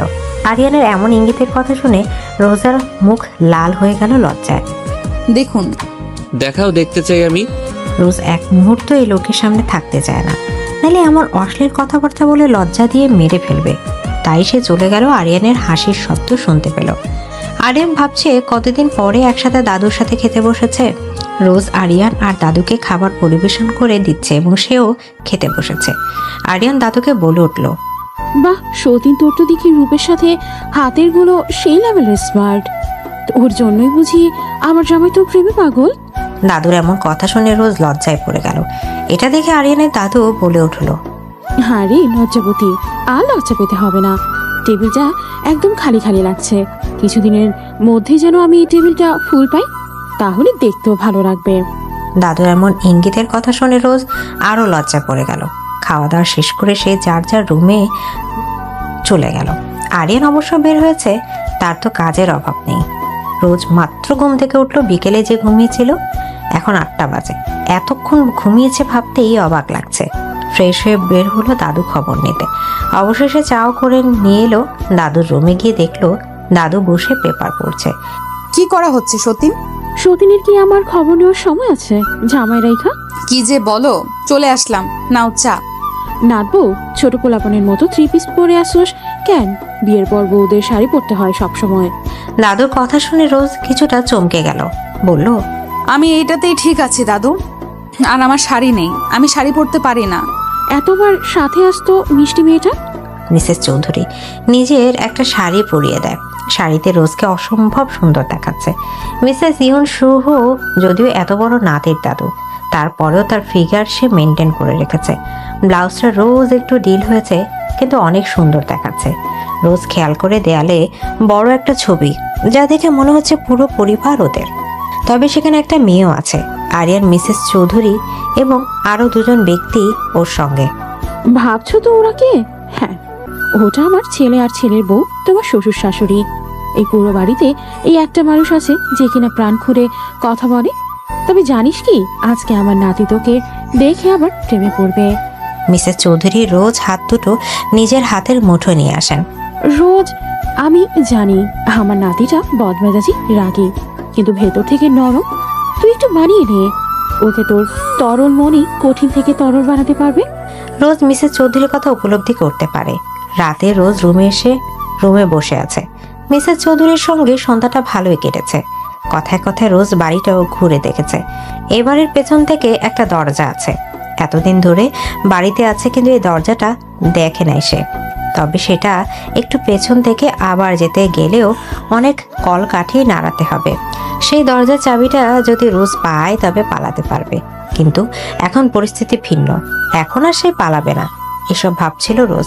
হঠাৎ করেই শক্ত দুটো হাত রোজকে তার বাহু ধরে আবদ্ধ করে নেয়। রোজ কেঁপে ওঠে। আরিয়ানের ঘ্রাণটা বড্ড স্ট্রং। রোজ কাঁপতে থাকে আরিয়ানের বুকের মাঝে। জান, এত ভয় কেন পাও? আমি কি তোমায় খেয়ে ফেলবো নাকি? কথাটা বলে আরিয়ান রোজের চুল সরিয়ে ওর ঘাড়ে একটা কামড় বসিয়ে দেয়। রোজ আহ করে ওঠে। আরিয়ান আরো নেশা হতে থাকে। আরহাম নিজের দিকে ফিরে রোজের ঘাড়ে পিছে হাত দিয়ে মুখটা উঁচু করে ধরে এবং ঠোঁট আঁকড়ে ধরে। রোজ আরিয়ানের শার্ট খামচে ধরে। আরিয়ান এতে আরো আশকারা পেয়ে যায়। সে তার সুবাসী গোলাপকে নিজের আরো কাছে নিয়ে আসে। কিছুক্ষণ পর রোজের নিঃশ্বাস নিতেও কষ্ট হতে থাকে, কিন্তু আরিয়ান রোজকে ছাড়ছে না, কোনোভাবেই সেই ছাড়ছে না। তবে যখন সে বুঝতে পারে রোজ আর নিঃশ্বাস নিতে পারছে না, তখন রোজের ঠোঁট ছেড়ে দেয়। রোজ বড় বড় নিঃশ্বাস নিচ্ছে। আরিয়ান রোজের ভেজা ঠোঁটে হাত রেখে স্লাইড করতে থাকে। কি পড়েছো জান? এটা আমাকে পাগল বানিয়ে দিবে। বলো। রোজ নিঃশ্বাস নেওয়ার সুযোগ পর্যন্ত দিচ্ছে না আরিয়ান। আমি মায়ের সঙ্গে একটু কথা বলতে চাই, প্লিজ। আরিয়ানের দিকে তাকায়। রোজের চোখে আশা দেখতে পাচ্ছে আরিয়ান। আরিয়ান হাসে। পকেট থেকে ফোনটা বের করে রোজের মার নাম্বারে ডায়াল করে। রোজের হাতে ফোনটা দিয়ে ওয়াশরুমে চলে আসে। রোজ ফোনটা কানে নিয়ে বসে পড়ে। হ্যালো মস, আমি রোজা। মারে, কেমন আছিস? ভালো। শোনো, আমার কাছে বেশি সময় নেই। আরিয়ান হয়তো চলে আসবে। আমি এখান থেকে পালানোর রাস্তা খুঁজবো। এদের বাড়ির পেছনে একটা গেট আছে, তুমি। আর বাকি কথা শেষ করার আগেই কেউ রোজ থেকে ফোনটা কেড়ে নেয়। রোজ ভয় পেয়ে যায়। আরিয়ান ভয়ঙ্কর রূপ দেখে রোজের ভিতর থেকে কেঁপে ওঠে। জান, আর ইউ কুকিং সামথিং? রোজ ভয়ে পেছোতে থাকে। আরহাম রোজ চুলগুলো ধরে নিজের কাছে নিয়ে আসে। ছেলেটা রেগে গেলে মারাত্মক ভয়ঙ্কর হয়ে ওঠে। পালাতে চেয়েছিলে বুঝি? এতদিন হয়ে গেল তুমি আমাকে মানিয়ে নিতে পারলে না। পালানোর ভূত এখনো যায় নাই মাথা থেকে। Very good. বলেই রোজকে ঝাপতে ধরলো মনে হচ্ছে। হাত দিকগুলো ভেঙে যাবে। ব্যথায় কুকড়ে ওঠে রোজ। আহ শব্দ করে উঠল। তাতে আরিয়ানের কোনো কিছুই যায় আসে না। তার রাগ এখন মাথার উপরে, আর আরিয়ান রাগে কিচকিচ করে বলে উঠল, বিশ্বাস করো রোজ, তোকে কাঁচা চিবিয়ে খেতে মন চাচ্ছে। আমি না করার পরও কেন বারবার এই কাজগুলো করস? আমাকে রাগিয়ে দাও কেন? আমি তো চাই না তোমার সাথে খারাপ ব্যবহার করতে, কারণ আমার খারাপ রূপটা তুমি সহ্য করতে পারবে না। বল, পালাতে চাচ্ছিলি কেন? আমি তোকে কিনা দেই নাই, তোকে তো সব স্বাধীনতাই দিলাম, তারপর আমাকে আপন করে নিতে পারিস নাই, তাই বলে কি পালিয়ে যাবি? আমাকে আপন করে নিতে পারুস নাই বলে এখনো তোর নাগরের কথা মনে রয়ে গেছে? ছি, আপনার চিন্তা ভাবনা এত নিচু। আপনি তো একটা অমানুষ। আপনার চিন্তা ভাবনা আর কি ভালো হবে? আমি পালাতে চাই নাই, কিন্তু এখন পালাবো, দেখি কে কি করে। আমি থাকবো না আপনার সাথে। আপনার মতো চিপ মাইন্ডের মানুষের সাথে থাকা সম্ভব না, যার বিশ্বাস বলতে কোনো বস্তু নেই। বলে রোজ চলে যেতে নিল, কিন্তু আরিয়ান হতে দিল না। রোজের 2 হাত নিজের হাতের মধ্যে বন্দি করে নিল। আরিয়ান বলে উঠল, রেড রোজ, আমি এত ভালো না, তুমি যেতে চাইবে আমি যেতে দিব। বলে কোলে তুলে নিল রোজকে। চমকে গেল বেচারি, ভাবতে পারে নাই এমন একটা কাজ করবে আরিয়ান। আরিয়ান থেকে ছাড়া চেষ্টা করে অনেক ছোটাছুটি করছে, কিন্তু লাভ নাই। আরিয়ান নিজের গন্তব্যে এসে শেষমেশ থামল। আরিয়ান রোজের গালে স্লাইড করতে করতে রোজের দিকে ঝুঁকে যায়। রোজের চোখ বন্ধ করে নেয়।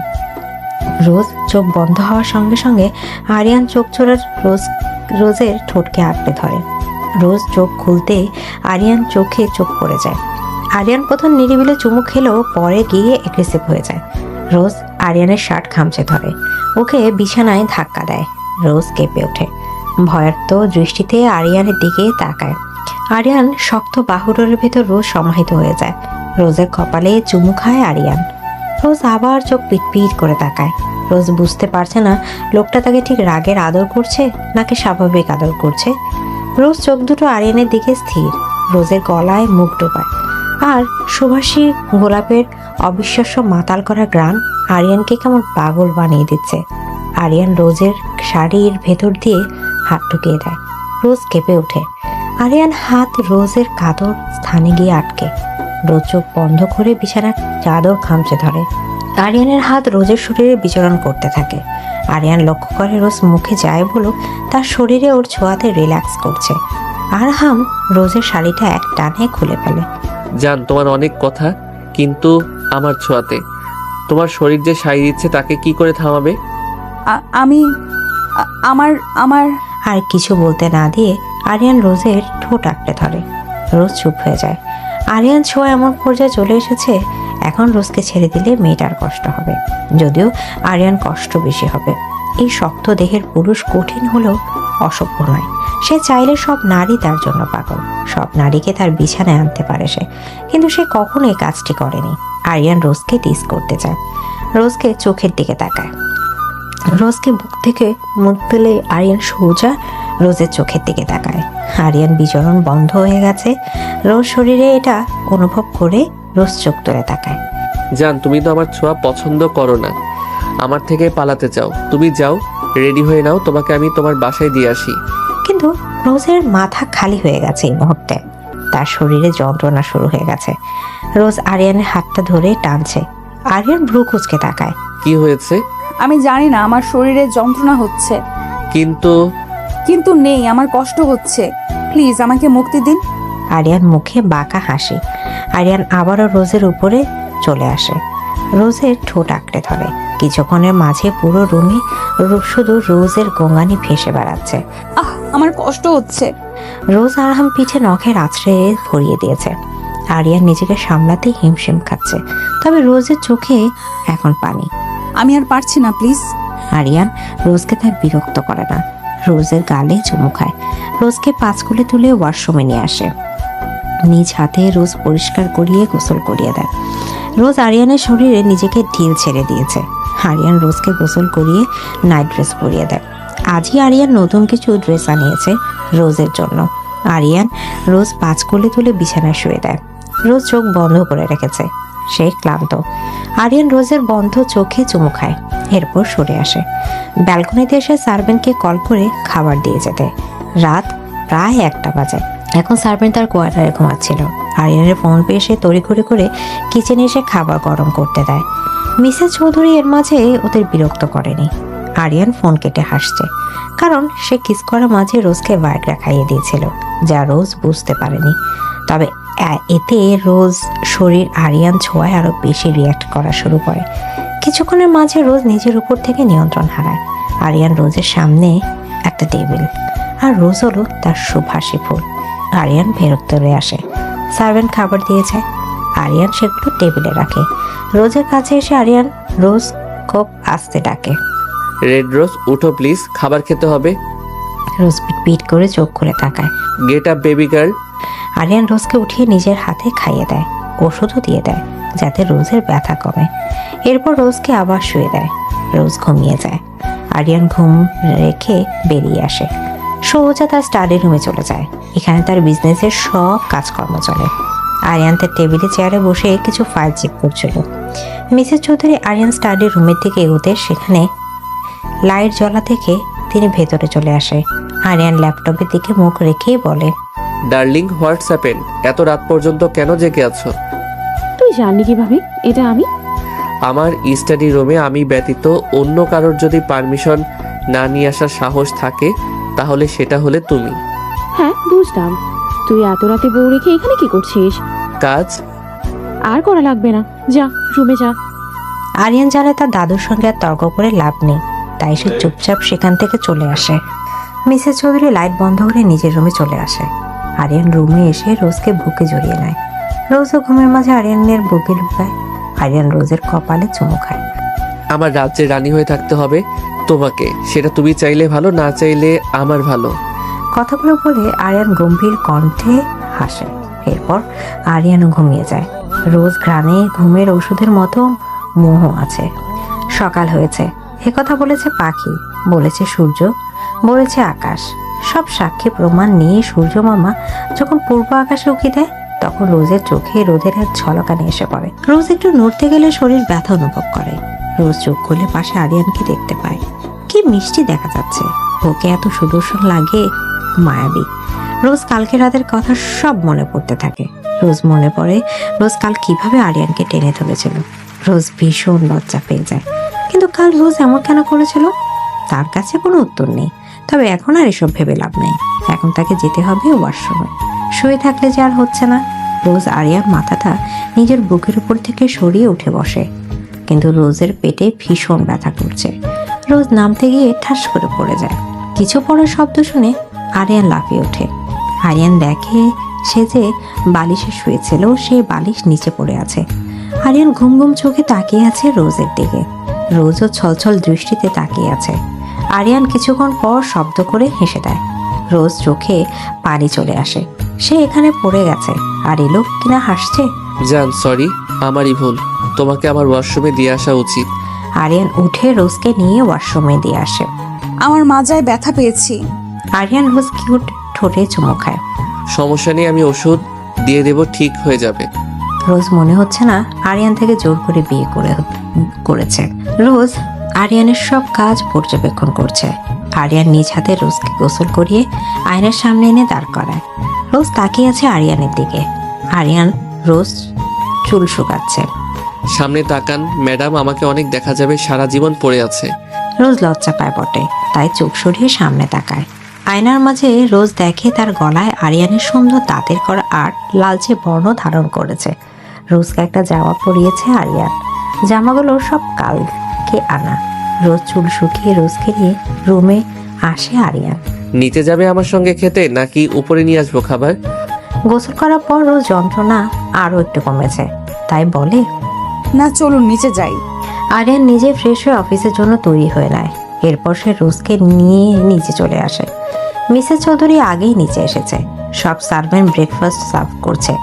আরিয়ান রোজের হাত ধরে নিচে এসে বসে। মিসেস চৌধুরী বলে ওঠে, কি সুন্দর লাগছে তোদের, একের জন্য অন্যজন তৈরি করা। এবার শুধু পুতিনের মুখ দেখতে পারলেই হয়েছে। রোজ মনে পড়ে যায় কালকে রাতের কথা। গাল তার অটোমেটিক লাল হয়ে যায়।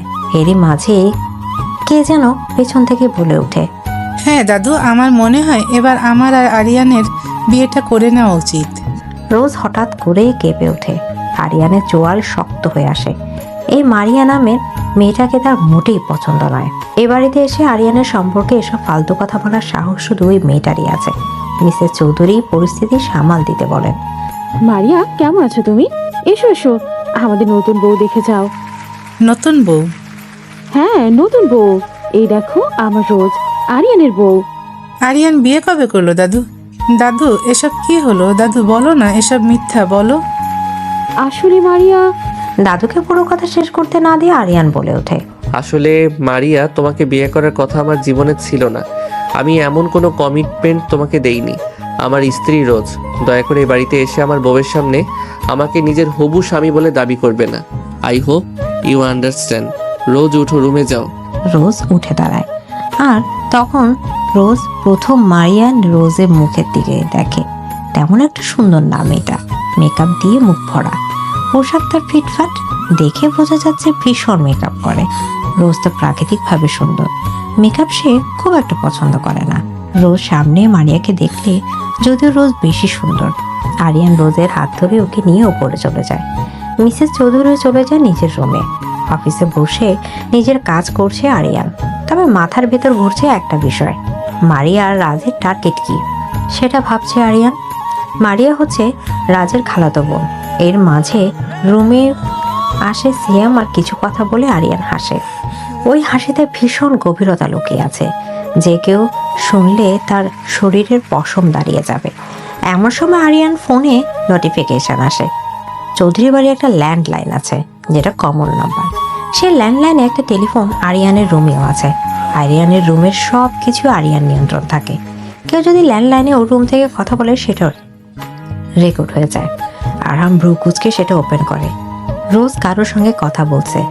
রোজ বসেছিল বিছানায়। হঠাৎ করে রুমের কোনায় রাখা ফোনটা বেজে ওঠায়।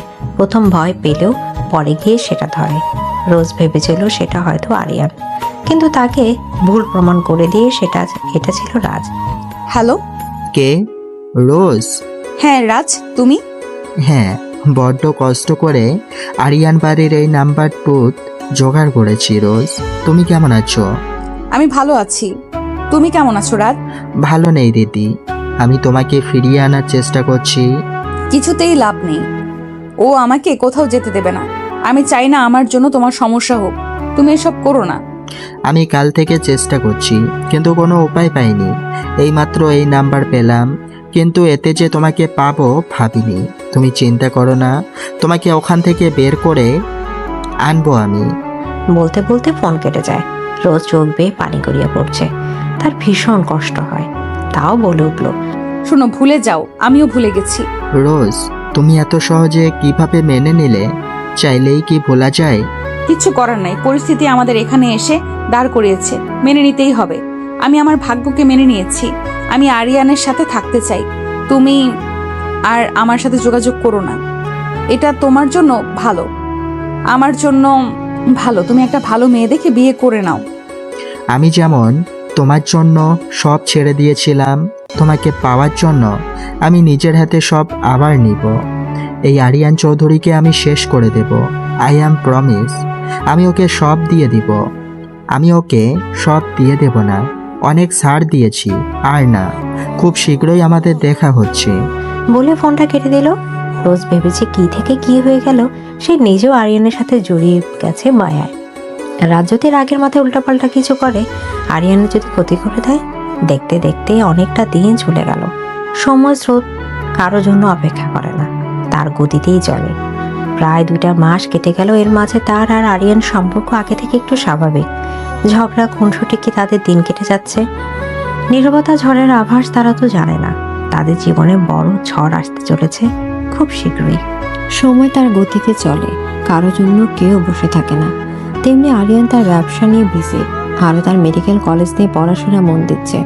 তার ইচ্ছে ভালো ডাক্তার হওয়া।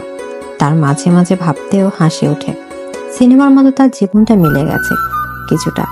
যেমন সে ভবিষ্যৎ প্রজন্মের ডাক্তার, আর তার স্বামী মাফিয়া। কি চমৎকার! অগোছালো মানুষের সাথে নিজের জীবন অনেকটাই গুছিয়ে নিয়েছে। কবলে থাকলে ঠেকানোর সাধ্য কার আছে?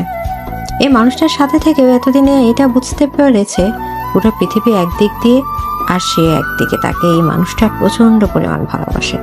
যদিও তার ভালোবাসার প্রকাশটা ভিন্ন। সে আল্লাহর কাছে দোয়া করে নামাজ পড়ে, তার ভালোবাসা পূর্ণতা পায় নাই, কিন্তু তার ভালোবাসার মানুষটা এমন একটা মানুষের সাথে জড়িয়ে দেয় যেন তাকে ভালো লাগবে। সে চায় রাত সবসময় ভালো থাকুক, জেনে থাকে যেন যেখানে থাকে যেন ভালো থাকে। রোজ এগুলো ভাবছিল। এইমাত্র হসপিটাল থেকে বের হলো, আরিয়ান কল দিচ্ছিল, তাকে নিয়ে নাকি কোথায় যাবে। যে লোক মাঝে মাঝে কি করে আল্লাহই জানে। এদিকে আরিয়ান মাত্র একটা মিটিং শেষ করে অফিস থেকে বের হলো।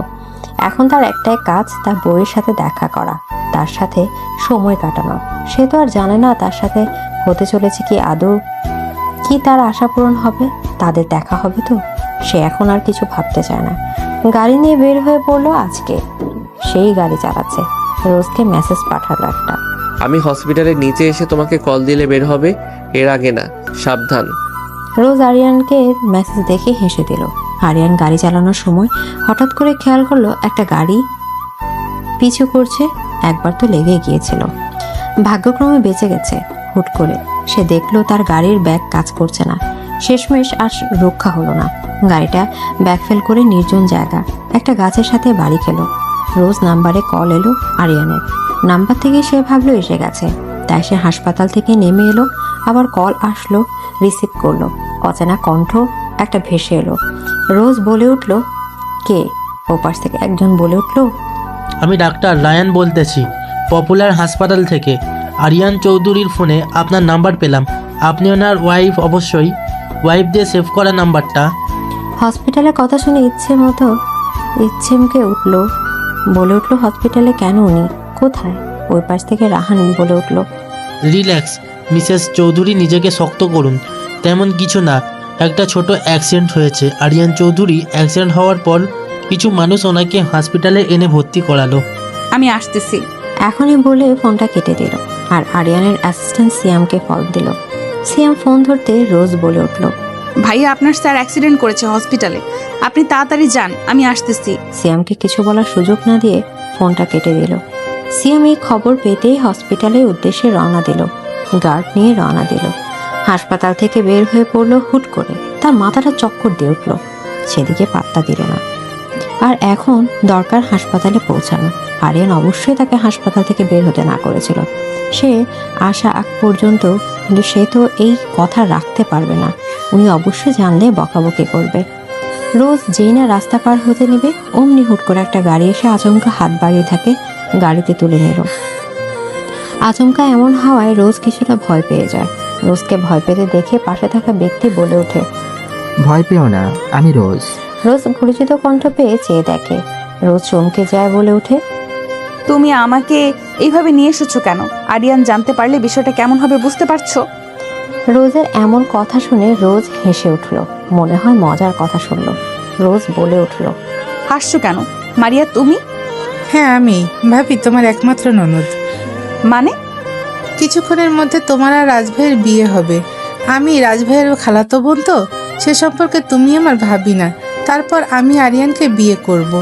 অবশ্য তুমি আর রাজভাই তো একে অপরকে ভালোবাসো। তুমি এসব কি বলছো? আরিয়ান জানতে পারলে উপায় রাখবে না। কামান রোজ, টেনশন করো না। আরিয়ান যে জায়গায় আছে আর আসতে পারবে না। এতক্ষণ মনে হয় উপরে চলে গেছে। যদিও বেঁচে যায় ভাগ্যক্রমে, তাহলেও সুস্থ হতে অনেক সময় লাগবে। ভাইয়া তুমি কি বলছো? তোমার সাথে তো আমার এমন কোনো কথা ছিল না। তুমি এটা করতে পারো না। চুপ কর তুই। তোর মতো প্রেমিক মরে নাই, তুই তারে পাবি, চিন্তা করিস না। আমাদের বিয়েটা হোক। কখনোই না, আমার বিয়ে হয়ে গেছে অনেক আগেই। আমি আর কাউকে বিয়ে করব না। আজ তুমি এতটা নিচু হয়ে গেলে কিভাবে? রাজকে তো আমি চিনিই না। আমি তোমার জন্য সব করতে পারি, তোমার আমাকে করতে হবে আজকে, কিছুক্ষণের মধ্যেই। বলে রোজ ওড়না দিয়ে মুখ হাত বেঁধে দিল। আর এদিকে বেচার ছটফট করছে। কিছুক্ষণের মধ্যে রাজের বাড়ির সামনে গাড়ি চলে আসলো। রাজ নেমে এসে রোজকে খুলে তুলে নিল আর বাড়ির ভেতর চলে গেল। রুমের ভেতরে গিয়ে রুম নিজের হাত মুখ খুলে দিল। মুখ খুলে দিতে রোজ চিৎকার করে উঠল, এগুলো কি হচ্ছে রাজ? তুমি এরকম করতে পারো না। প্লিজ আমাকে যেতে দাও, দোহাই লাগে। আমি তোমাকে বিয়ে করতে পারবো না, আমার বিয়ে হয়ে গেছে। সব ভালোবাসা সব সময় সম্পূর্ণতা পায় না। তাই আমাদেরটাও হয় নাই। রাজ, মানতে হবে বাস্তবতা। আমি আমার বাস্তবতা মেনে নিয়েছি। বিয়ে, মৃত্যু, দিন বিধাতার লেখা উপরে, সব ঠিক করা। আমাদের কিছুই করার নাই। আবেগটা কাজে না লাগাইয়া তুমি বিবেক দিয়ে ভাবো প্লিজ। এই বলে রোজ নিচে বসে কান্না করতে থাকলো। রাজ রোজের পাশে বসলো। কিছুদিনের আরিয়ানকে বুঝি ভালোবেসে ফেলেছ রোজ? রাজের এমন কথা শুনে বলে উঠল, উনি আমার স্বামী, ওনাকে ভালোবাসাটা কি ভুল? আর এটা সত্যি, উনি সবার মতো ভালোবাসা প্রকাশ করতে পারে না ঠিকই, কিন্তু আমাকে ভালোবাসে। আমার প্রতি ওনার কেয়ার, দুই ব্যক্তিটাকে ঘৃণা করতাম, তার প্রতি মায়ায় ফেলে দিচ্ছে। রাজ রোজের কথা শুনে কিছুক্ষণ চুপ থেকে 2 হাত ধরে কান্না করে বলে উঠল, আমার কি অপরাধ ছিল বলো? তুমি আমার ভালোবাসা কি খাচ্ছিল? আল্লাহ তাআলা সব সময় আমার কাছ থেকে কেড়ে নেয়। আজ আমি কিছু শুনতে চাই না। এখন আমাদের বিয়ে হবে, আমি এত কিছু জানি না। আরিয়ানের প্রতি তোমার যে মায়া জন্মেছে সেটা কিছুদিন পর চলে যাবে। রাজ এমন কথা শুনে রাগে দুঃখে চিৎকার করে উঠল, না, কখনোই না রাজ। তুমি যদি সত্যি আমাকে ভালোবেসে থাকো, তাহলে যে তুমি আমার ভালো চাওয়ার কথা, আমি যেখানে সুখে থাকি সেটা চাওয়ার কথা, কই এটা তো তুমি করছো না। এই রাজকে আমি তো চিনিই না। রোজা, আমি এখনো তোমাকে ভালোবাসি, প্রচুর পরিমাণে ভালোবাসি রোজ। রাজের কথা না শুনে চলে যেতে নিল। ভাগ্য খারাপ থাকলে যা হয়। আপনারা যা ভাবছেন তা না, কিন্তু রাজ আটকাই নাই। রোজ মাথা ঘুরানো দিয়ে পড়ে গেছে। রাজ রোজকে পড়ে যেতে দেখে তাড়াতাড়ি রোজের কাছে এসে রোজের মাথাটা পায়ে উপরে নেয়, গালে হাত দিয়ে রোজকে ডাকছে উত্তেজিত হয়ে। কি হয়েছে? তোমার চোখ খুলো প্লিজ। রোজের চিৎকার শুনে বাড়ির সব কাজের লোক এসে দৌড়া হলো। কে কই আছো? পানি দাও একজন। কাজের লোক এসে পানি দিল। তারপর পানি নিয়ে রোজ চোখে পানি ছিটাচ্ছে, কিন্তু তার তো জ্ঞান ফিরছে না, টেনশন বাড়ছে। তার রোজের কিছু হয়ে গেল না তো? সে কখনো নিজেকে ক্ষমা করতে পারবে না যদি তাই হয়। সে তার পরিচিত একজন ডাক্তারকে কল দিল, বলল তাড়াতাড়ি আসার জন্য। এই হসপিটালে অনেকে এসেছে আরিয়ানের এই খবর শুনে। অলরেডি তা খোঁজ নেওয়া শুরু হয়ে গেছে যে কে অ্যাক্সিডেন্টটা করিয়েছে। আরিয়ানের তেমন কোনো চোট লাগে নাই মাথায়, আর পায়ে চোট লেগেছে। ডক্টর বলেছে কিছুদিন রেস্ট নিলেই ঠিক হয়ে যাবে। আরিয়ানের জ্ঞান ফেরার পর থেকে সিয়ামকে সামনে দেখতে পেল। তার কাছে রোজ কথা জিজ্ঞেস করলো। স্যার, ম্যাম তো আমাকে খবর দিয়েছে আপনার অ্যাক্সিডেন্ট হয়েছে, উনি আসতেছে আমাকে বলল। আমি রোজকে না করেছিলাম, আমি আসার আগ পর্যন্ত না বের হতে। আমার কথার অবাধ্য হয়েছে, পরে দেখে নিচ্ছি। সিয়াম, তুমি এখন খোঁজ নাও যে কার এত সাহস আমাকে মারতে চাই। আমি যাকে ভাবছি যদি সে হয়ে থাকে তাহলে ওই দিনই তার শেষ দিন। তার সাথে রোজ কথা জিজ্ঞেস করলো। এদিকে ডাক্তার এসে রোজকে দেখে যা বলল তাতে রাজ এবং রোজ দুজনই অবাক। রোজ আসলে বুঝতে পারছে না সে কি আসলে কান্না করবে না হাসবে। এমন একটা সময় এই খবরটা আশা করে নাই। সে নাকি মা হতে চলেছে। কিছুদিন যাবতই তার বমি, মাথা ঘোরায়। তো যদিও সে পাত্তা দেয় নাই, আরিয়ান খবরটা শুনে কি খুশি হবে? উনি বাহ কেমন আছে, তাকে যেতে হবে ওনার কাছে। রোজ বিছানা থেকে উঠতে গেলে, কি করছো তুমি? তোমার শরীর তো দুর্বল। আমাকে যেতে হবে রাজ। তুমি অবশ্যই যাবে। সারাদিন অবশ্য তোমার খাওয়া হয় নাই। খাবার খেয়ে শরীরে শক্তি করে তারপরে যাবে। এখন কিন্তু তুমি একা নও, তো নিজের যত্ন নিবা সব সময়। আমি চাই তুমি যেখানেই থাকো ভালো থাকো। ধন্যবাদ আমার কথা রাখার জন্য। তারপর রোজ রাজের কথা মতো খাবার নিয়ে নিল। আমি তোমাকে পৌঁছে দেই? একদম না, আরিয়ানের লোক আমার সাথে তোমাকে দেখে ফেললে যদি সন্দেহ করবে, আরও ঝামেলা বাড়বে। আচ্ছা ঠিক আছে। রোজ, একটা আবদার রাখবে? আমার লাস্টবারের মতো আমাকে জড়িয়ে ধরবে প্লিজ। রাজা এমন আকুল আবদার না রেখে পারল না, রাজকে জড়িয়ে ধরলো। কিছুক্ষণ নীরবতা পালন হলো, তারপর বিদায় নিয়ে চলে গেল রোজ। সিএনজিতে উঠে ফোনটা অন করলো, অফ ছিল। ফোনটা অন করতে সাথে সাথে কল আসলো, রিসিভও করলো। ওই পাশ থেকে একটা কণ্ঠ ভেসে আসলো। তার চিনতে একটু অসুবিধা হলো না, তার জামাই এটা। আরিয়ান বলে উঠলো, তুমি কোথায়? আমি আসতেছি হসপিটালে। তুমি বাসায় আসো, আমি বাসায় চলে আসছি। বলে ফোনটা কেটে দিল। ঠান্ডা আবহাওয়া তো ঝড়ের আভাস ভালোভাবে রোজ বুঝতে পারতেছে। তার কপালে শনি আছে। এদিকে রোজ আস্তে আস্তে সন্ধ্যা হয়ে গেছে অনেকটা। তার তো ভয়ে গলা শুকিয়ে যাচ্ছে। আল্লাহ আল্লাহ করে বাড়ি এসে পৌঁছালো। সে বাড়ির দরজা খুলে দেখা গেল এত কিছু না ভেবে রুমের দিকে আগালো। রুমে গিয়ে তার এক জায়গায় দৃষ্টি স্থির হয়ে গেল। এটা তো তারই স্বামী। আরিয়ান শুয়ে আছে চোখ বন্ধ করে, মাথায় ব্যান্ডেজ করা, মুখটা শুকিয়ে। কিছুক্ষণে কি হয়েছে? রোজ এদিকে আর না তাকিয়ে কাপড় নিয়ে ওয়াশরুমে ঢুকে গেল, শাওয়ার নিয়ে বের হলো। তারপর যেই না কাপড় মিলে বেলকনি থেকে রুমে এলো, আচমকা কেউ তাকে জড়িয়ে ধরলো। সে কিছুটা কেঁপে উঠলো। তার বুঝতে আর বাকি নাই এই ব্যক্তিটা কে। আরিয়ান গভীর গলায় বলে উঠল, আমি না করার পরও আমি আসার আগে কেন বের হয়েছিল? আরিয়ানের এমন ধমক সুরে কথা শুনে কিছুটা কেঁপে উঠল রোজ। নিজেকে সামলে বলে উঠল, আপনার অ্যাক্সিডেন্টের কথা শুনে আমি কিভাবে বসে থাকি? আমি মরলেই বা কি, তুমি তো আমাকে ভালোবাসো না। এমন কথা শুনে রোজ বলে উঠল, হ্যাঁ, আমার কিছু না, কিন্তু আরেকজনের অনেক কিছু। রোজের এমন কথা শুনে আরিয়ান কিছুই বুঝলো না, তাই বলে উঠল, মানে? রোজ আরিয়ানের হাতটা নিজের পেটে রাখলো আর ইশারা করলো। আরিয়ান রোজ ইশারা বুঝে চিৎকার করে উঠল। সত্যি রোজ মাথা নাড়লো। আরিয়ান সাথে সাথে রোজকে কোলে তুলে নিল আর বলে উঠল, তুমি আজকে আমাকে একটা সুন্দর একটা মুহূর্ত তো সাথে পরিচয় করিয়ে দিয়েছো, ধন্যবাদ অনেক তোমাকে, আমি অনেক খুশি হয়েছি। দেখতে দেখতে কয়েকটা বছর কেটে গেল। এর সাথে অনেক পরিবর্তন হয়েছে, যেমন তার প্রিয় একটা মানুষের পৃথিবীতে নেই। রাজ মারা গেছে। আজ 3 বছর গাড়ি বাস্ট হয়ে মারা গেছে। রোজ খবরটা শোনার পর কিছুটা ভেঙে পড়েছিল। যতই হোক তার প্রথম ভালোবাসা। অবশ্যই আরিয়ান তাকে মানিয়ে নিয়েছে। আজকে সে নিজে প্রতিষ্ঠিত একজন ডক্টর, অবশ্য ঢাকা মেডিকেল আছে গাইনি বিভাগে। তার একটা বড় পরিচয়, একজন মা। তার ছেলের বয়স 2 বছর। ছেলের নাম আব্রাহাম। সংসারটা সুখী পরিবার। আজকে যে তাদের বিবাহ বার্ষিকী, তাই তো সে আগে থেকে সাজগোজ করে বসে আছে। আব্রাহাম ঘুমিয়ে গেছে অনেক আগে। আমার রাজ্যে আমি কি করছি? রোজ বলে উঠল, আপনার মাত্র আসার সময় হলো। আজকে সামনে ফেরালো, সে তো চোখ ফেরাতে পারছে না, এত সুন্দর লাগছে তার ফুলকে।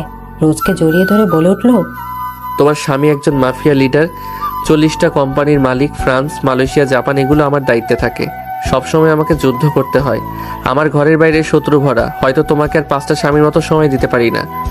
আপনি আমার থাকলেই হবে। আমি তো আপনার মায়ায় পড়ে গেছি, ভালোবাসি অনেক। আরিয়ান রোজের এমন কথা শুনে কপালে ভালোবাসা স্পর্শ করে বলে উঠল, আমিও ভালোবাসি বউ। আরিয়ান রোজের হাত ধরে বিছানায় বসল আর আরিয়ান রোজের পাশে বসে বলল, ড্রয়ার থেকে একটা প্যাকেট নিয়ে আবার রোজের পাশে বসলো। আরিয়ান প্যাকেট থেকে একটা নকুল বের করে রোজের পায়ে যত্ন করে পরিয়ে দিল, হাতে কিস করে বলল, শুভ বিবাহ বার্ষিকী বউ, ভালোবাসি অনেক তোমাকে। রোজ আরিয়ানকে জড়িয়ে ধরে বলল, আমিও ভালোবাসি তোমাকে অনেক বেশি, আপনাকে আব্রাহামের আব্বু। আরিয়ান রোজের কানে কানে বলল, আমি তোমাকে আপন করে পেতে চাই। লজ্জায় আরিয়ানকে শক্ত করে জড়িয়ে ধরল। আরিয়ান নিশ্চুপ থাকার সম্মতির লক্ষণ ধরে নিল। আরিয়ান রোজকে আর কিছু বলতে না দিয়ে ঠোঁটে ঠোঁট ডুবিয়ে দিল। হারিয়ে গেল ভালোবাসার রাজ্যে, তলিয়ে গেল সুখের রাজ্যে। রোজও আপন করে নিল তার প্রিয় মানুষকে। পূর্ণতা পেল দুটি ভালোবাসার মানুষ। এভাবে যেন পূর্ণতা পায় সকল ভালোবাসা।